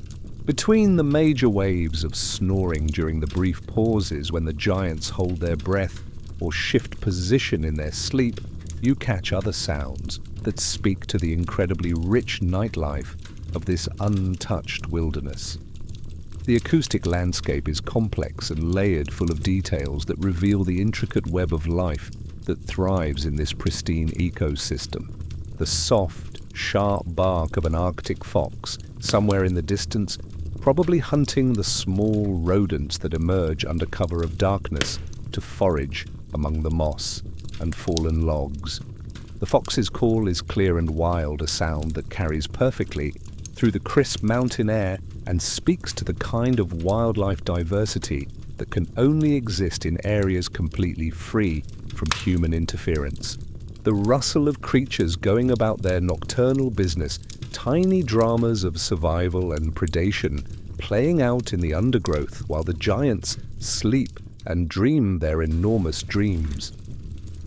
Each small sound represents a life struggling to continue a story of adaptation and persistence that has been repeated countless times over the centuries this forest has existed. The liquid notes of an owl calling to its mate from high in the canopy, a sound so pure and wild it might have been the first bird song ever heard in these ancient forests. The call carries a haunting quality that speaks to solitude and wildness, to the kind of freedom that can only exist in places where natural law, rather than human law, governs the patterns of existence. The distant splash of what sounds like a beaver working on its dam, the rhythmic slap of a broad tail against water that speaks to engineering projects conducted according to instincts older than human civilization. Though you know from your geographical studies that beavers disappeared from these mountains generations ago in the settled regions here in this realm, beyond human influence, they apparently continue their ancient work of reshaping waterways according to their own mysterious purposes. But most remarkable, most unsettling in their implications are the sounds that shouldn't exist, according to everything you know about the wildlife of modern Norway. The distant howl of what might be wolves, though wolves have been extinct in these parts for decades, in the regions touched by human settlement. The call and response of what sounds like a whole pack, their voices rising and falling in harmonies that speak of complex social structures and territorial claims. The wolf song is haunting and beautiful, a sound that carries across vast distances and seems to embody the very essence of wildness. Their voices weave together in patterns that suggest not just communication, but art, not just information exchange, but emotional expression, not just pack coordination, but something approaching music. This forest exists outside of time, you begin to realize as you lie in your bedroll, listening to the impossible symphony surrounding you, your mind struggling to process the implications of what you're experiencing. It's a pocket of the old world preserved by its remoteness and protected by the enormous guardians whose breathing dominates the night air and whose presence keeps the modern world at bay. Here, the ancient rhythms continue unchanged and unmarked by the passage of human history or the advance of human civilization. Species that have vanished from the settled areas of Norway still thrive in this primordial sanctuary, protected by barriers of distance and difficulty that keep the modern world from intruding on their eternal patterns of existence. The giant bears are not just individual creatures, but representatives of an entire ecosystem that has remained frozen in time, a living museum of what the world was like before humans learned to reshape it according to their own needs and desires. They are the guardians of something precious beyond measure, the protectors of a way of life that connects directly to the deepest roots of earthly existence. A new sound joins the symphony, something that makes your skin prickle with atavistic recognition and sends primitive signals racing through your nervous system like wildfire. It's a howl, but not from any wolf you've ever heard described in the tales of travelers or the accounts of naturalists. This sound comes from a throat the size of a barrel, a vocalization so deep and powerful it seems to make the very trees vibrate in sympathy. The trees themselves become part of the music, their massive trunks resonating like the strings of some enormous instrument, amplifying and modifying the sound until it becomes something more than mere communication, something that approaches the realm of pure music. Pure expression, pure emotional release into the night air. The giant bear nearest your camp is dreaming, and whatever visions are playing out in its sleeping mind have prompted it to voice its thoughts to the night sky in ways that transcend the boundaries between species and speak directly to something fundamental in the nature of consciousness itself.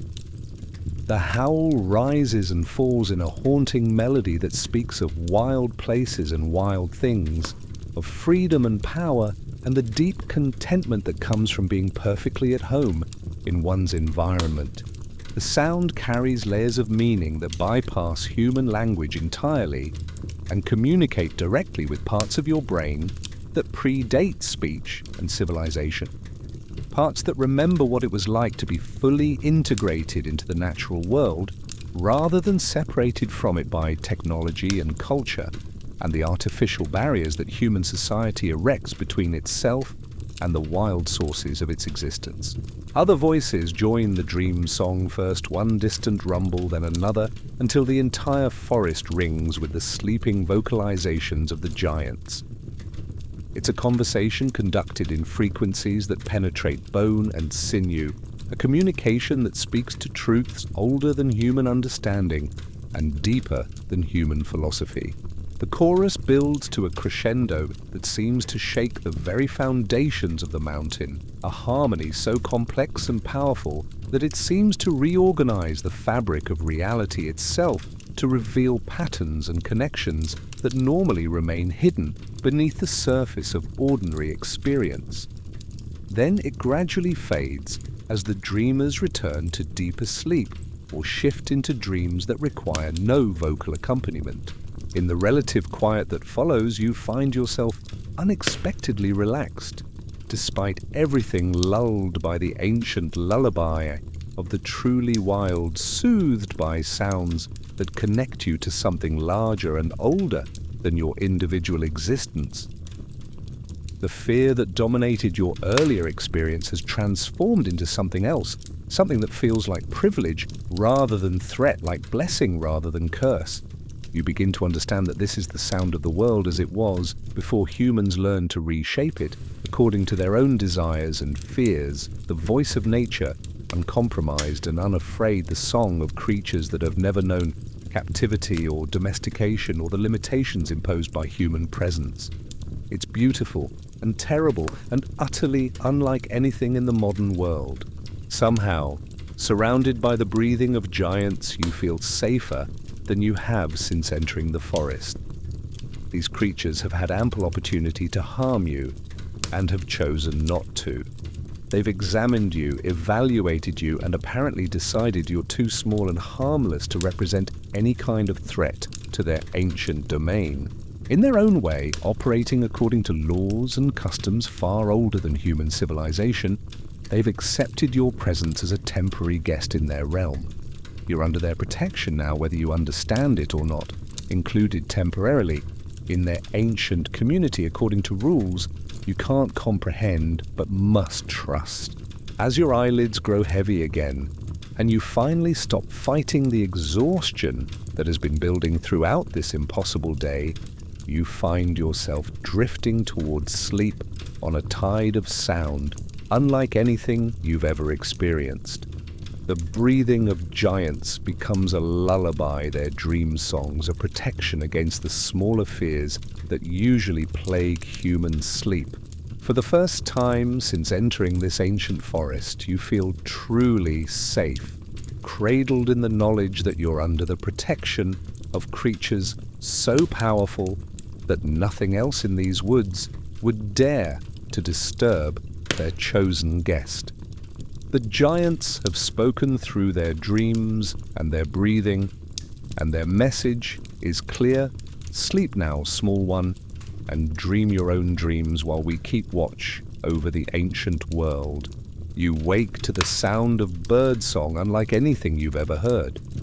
Not the cheerful chirping of village sparrows or the familiar calls of farmland birds that mark the boundaries of human settlement, but the wild, complex harmonies of species that have never known human presence, never been altered or influenced by proximity to civilization.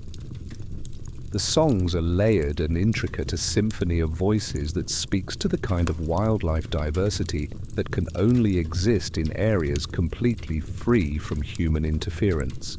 Each bird seems to have its own unique voice, its own particular message, to contribute to the dawn chorus that welcomes the new day in this ancient forest.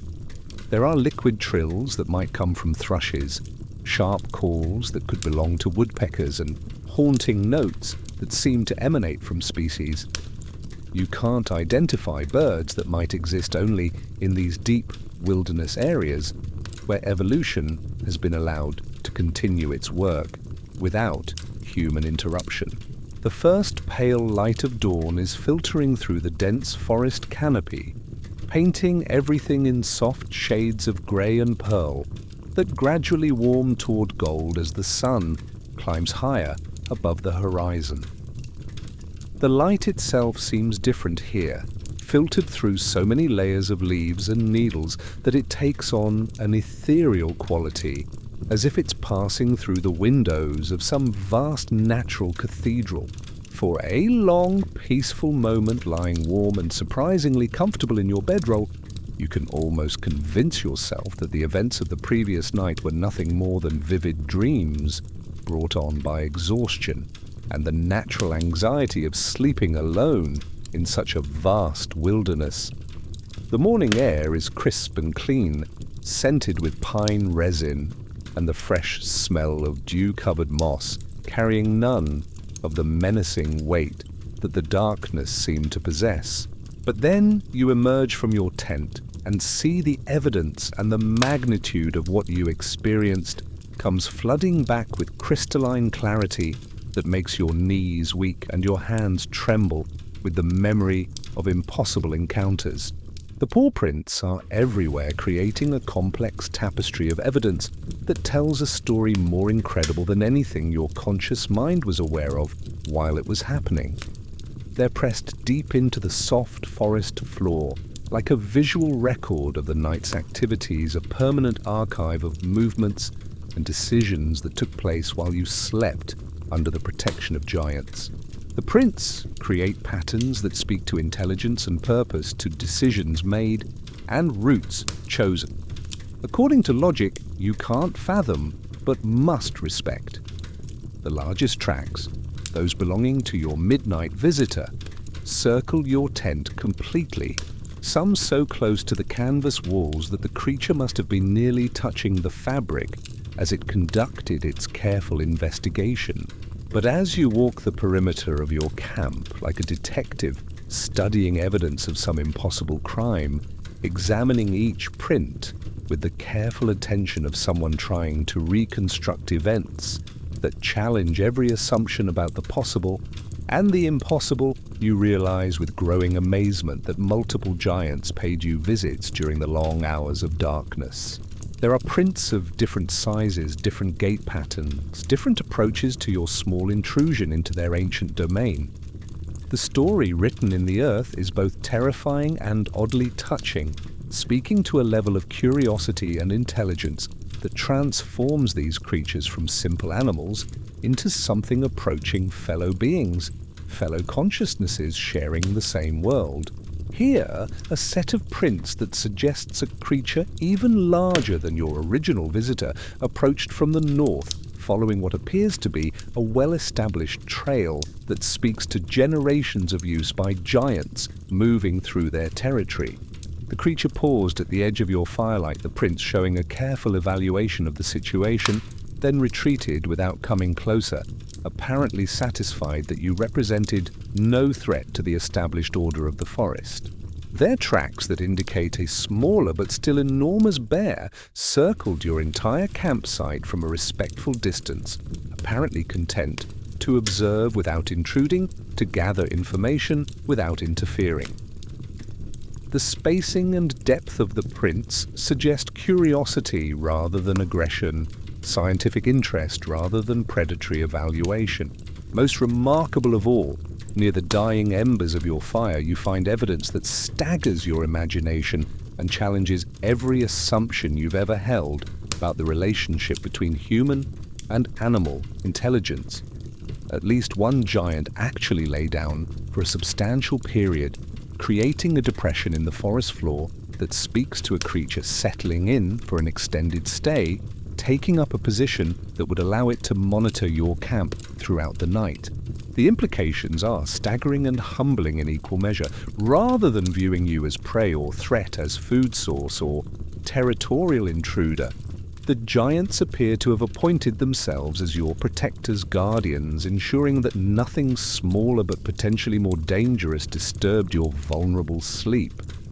They conducted their own version of a security patrol, taking shifts to ensure your safety in ways that speak to social organization and cooperative behavior beyond anything you've ever imagined in wild creatures. I slept through most of this, you think, with a mixture of amazement, embarrassment, and profound gratitude that brings tears to your eyes. The realization that you were surrounded by giant bears for most of the night while you dozed peacefully should be the most terrifying thing you've ever experienced, the stuff of nightmares that would haunt you for the rest of your life. Instead, it's the most humbling and beautiful experience you've ever had, a testament to the unexpected benevolence of creatures that could have ended your life without even considering it a challenge, without exerting enough effort to raise their pulse or quicken their breathing.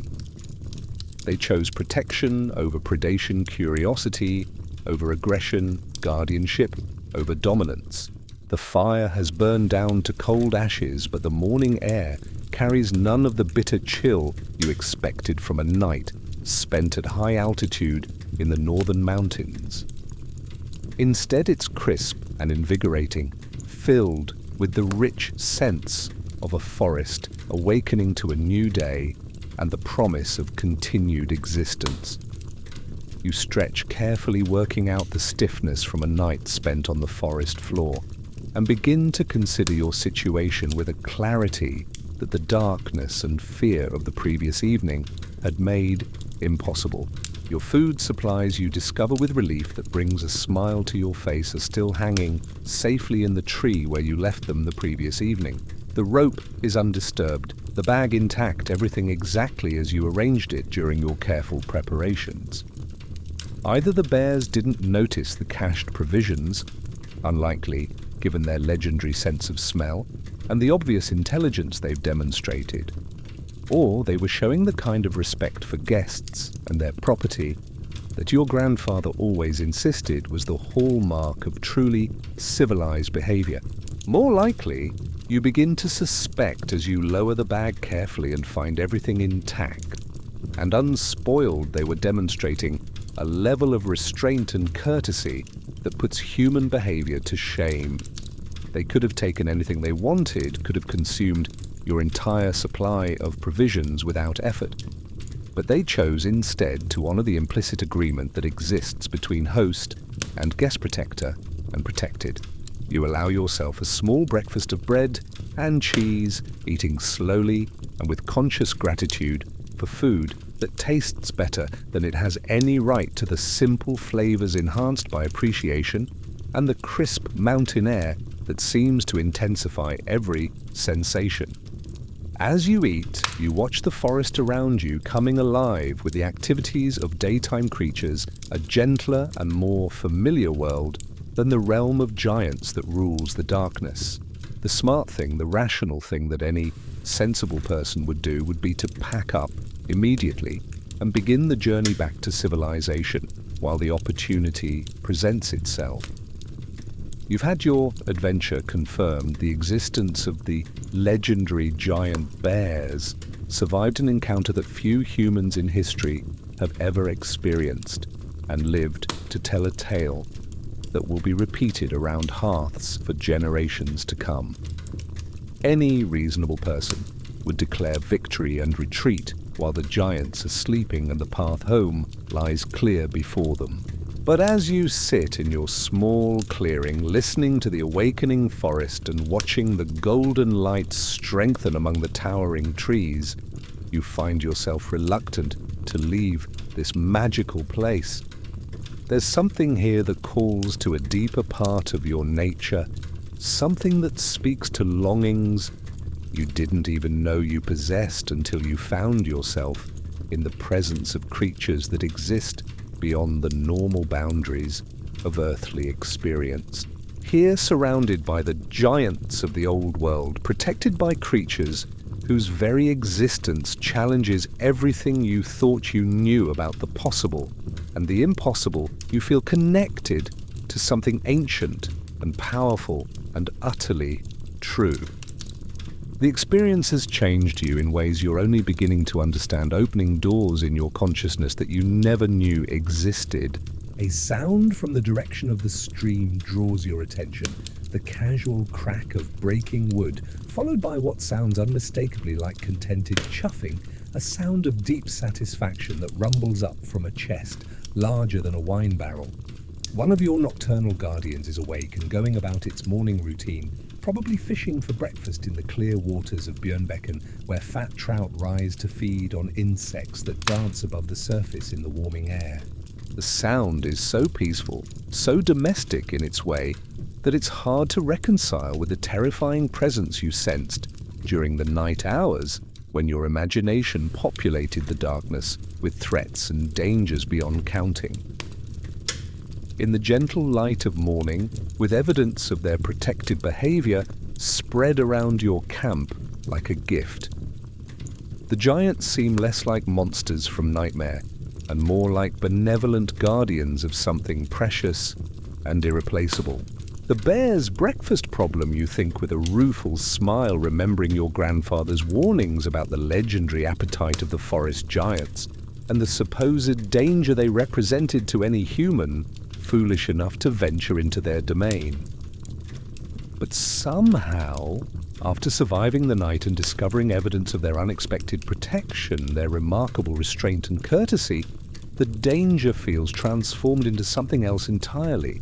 You've been evaluated and found acceptable, deemed worthy of protection rather than predation, included temporarily in an ancient community that operates according to laws far older and perhaps wiser than anything human civilization has ever devised.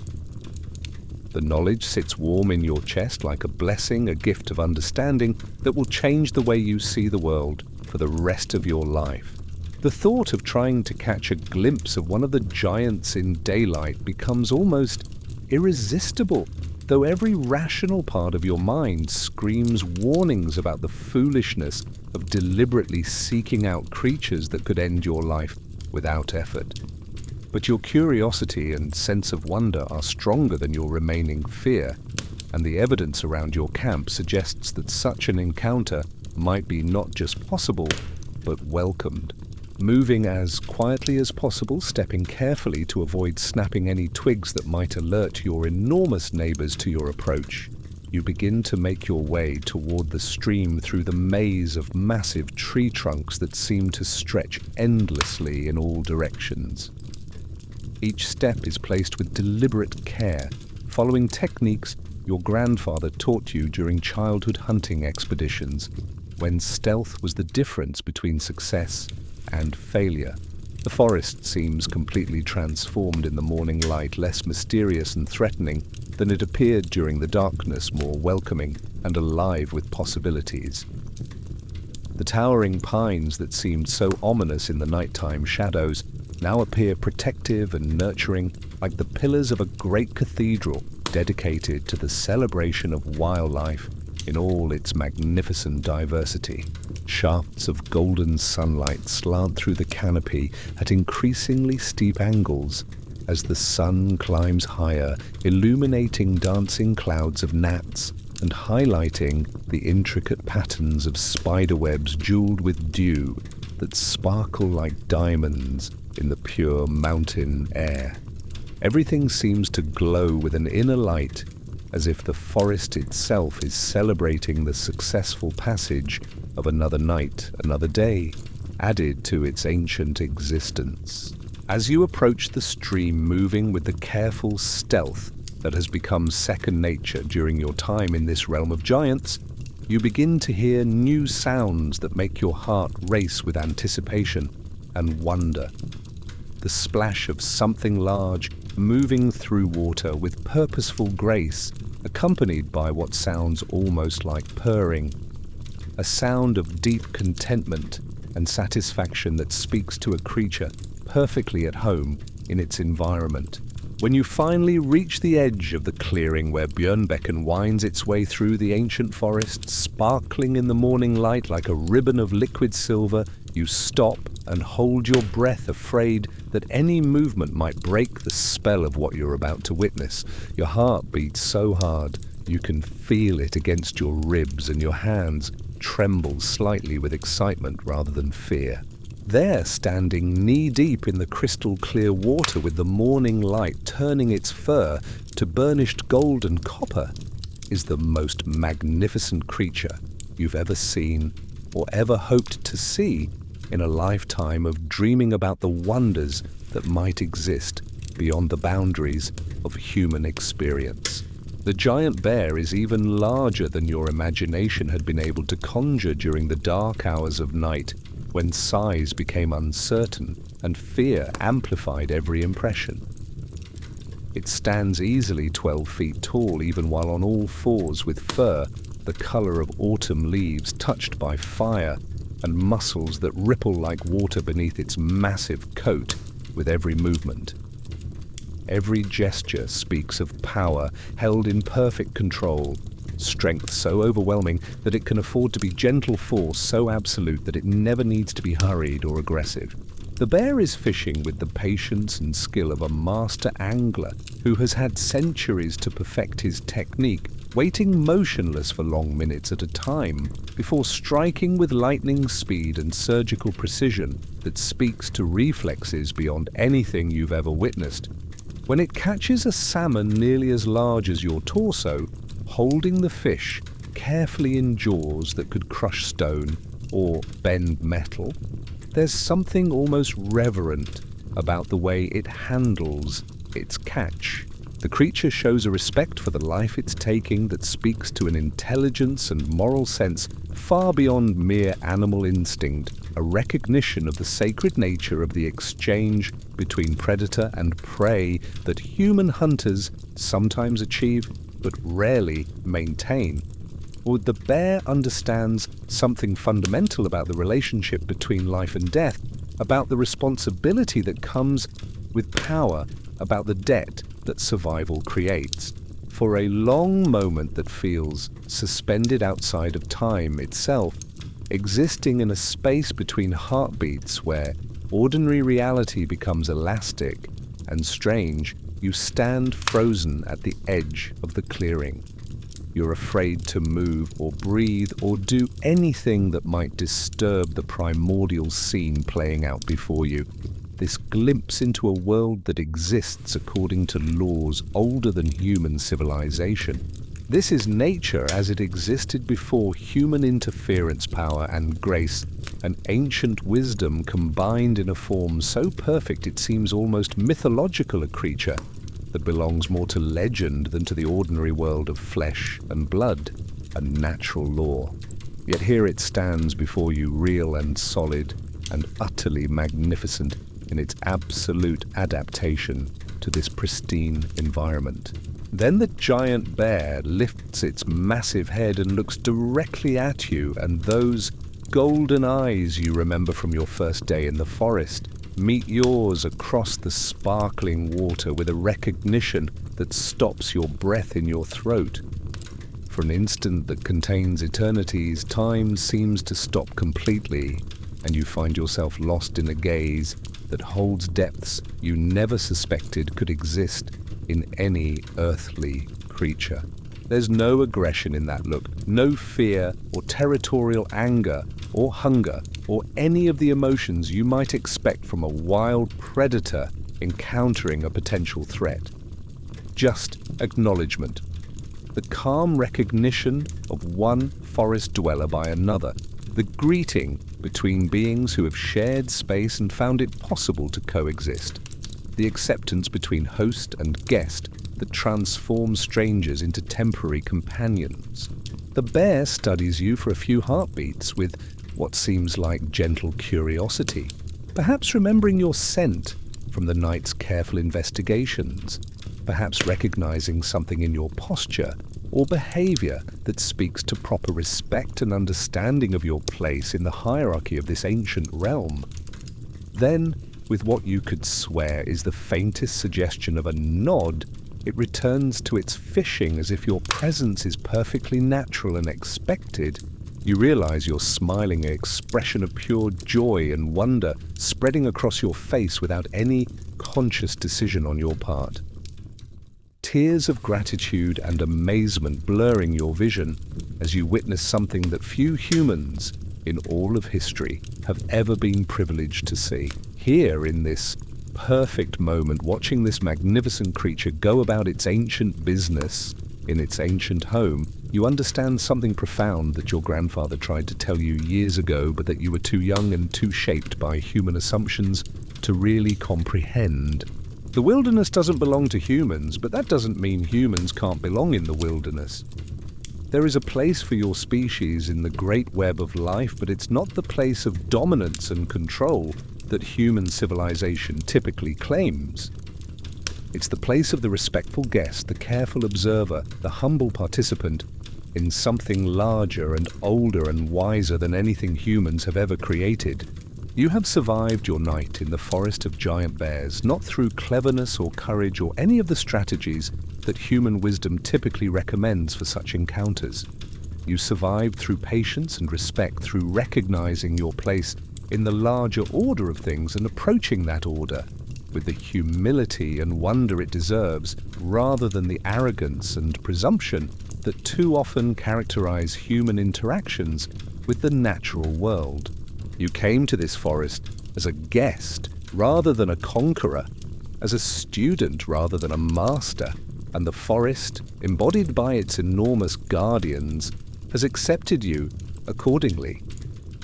The giants evaluated you not as a threat to be eliminated or prey to be consumed, but as a small, harmless creature deserving of protection, worthy of being included temporarily in their ancient community that operates according to laws more sophisticated than anything human society has ever devised. As you quietly make your way back to your camp to pack up for the journey home, moving with the careful respect of someone who has been granted a glimpse into a world beyond normal human experience, you carry with you something more valuable than any trophy or tale of conquest. You carry the memory of those golden eyes, the sound of the forest's midnight symphony, and the knowledge that there are still places in the world where the old magic survives, where creatures exist that embody wisdom older than human language. The forest of giant bears has taught you the most important survival lesson of all. Sometimes the best way to survive is simply to remember your place in the larger story of the world and to approach that story with the humility and wonder it deserves. You are not the master of nature, but you can, with sufficient respect and patience and understanding, become its temporary guest, its student, its admirer, its protector, in your own small way. As you fold your tent and pack your gear with movements that seem almost ceremonial in their deliberation, you find yourself changed by the experience in ways that will take years to fully understand. The giants have given you a gift beyond price. They have shown you that coexistence is possible, that respect can be reciprocated, that the ancient world and the modern world need not be enemies if humans can remember their proper place in the grand design. Soft concluding tone voice becoming gradually more quiet and soothing. And so you return to civilization carrying with you the secret knowledge of the giants who still roam Norway's deepest forests, still guard the ancient ways, still breathe their slow, eternal breath into the mountain air. Your tent held through the night, your food remained your own, and you learned that survival isn't always about fighting or fleeing, but sometimes about understanding your place in the ancient conversation between human and wild. You learned that the giants are not monsters to be feared, but guardians to be respected, protectors of something precious and irreplaceable that exists beyond the boundaries of human understanding. In their domain you found not conquest, but acceptance, not mastery, but belonging, not fear, but wonder, not dominance, but harmony.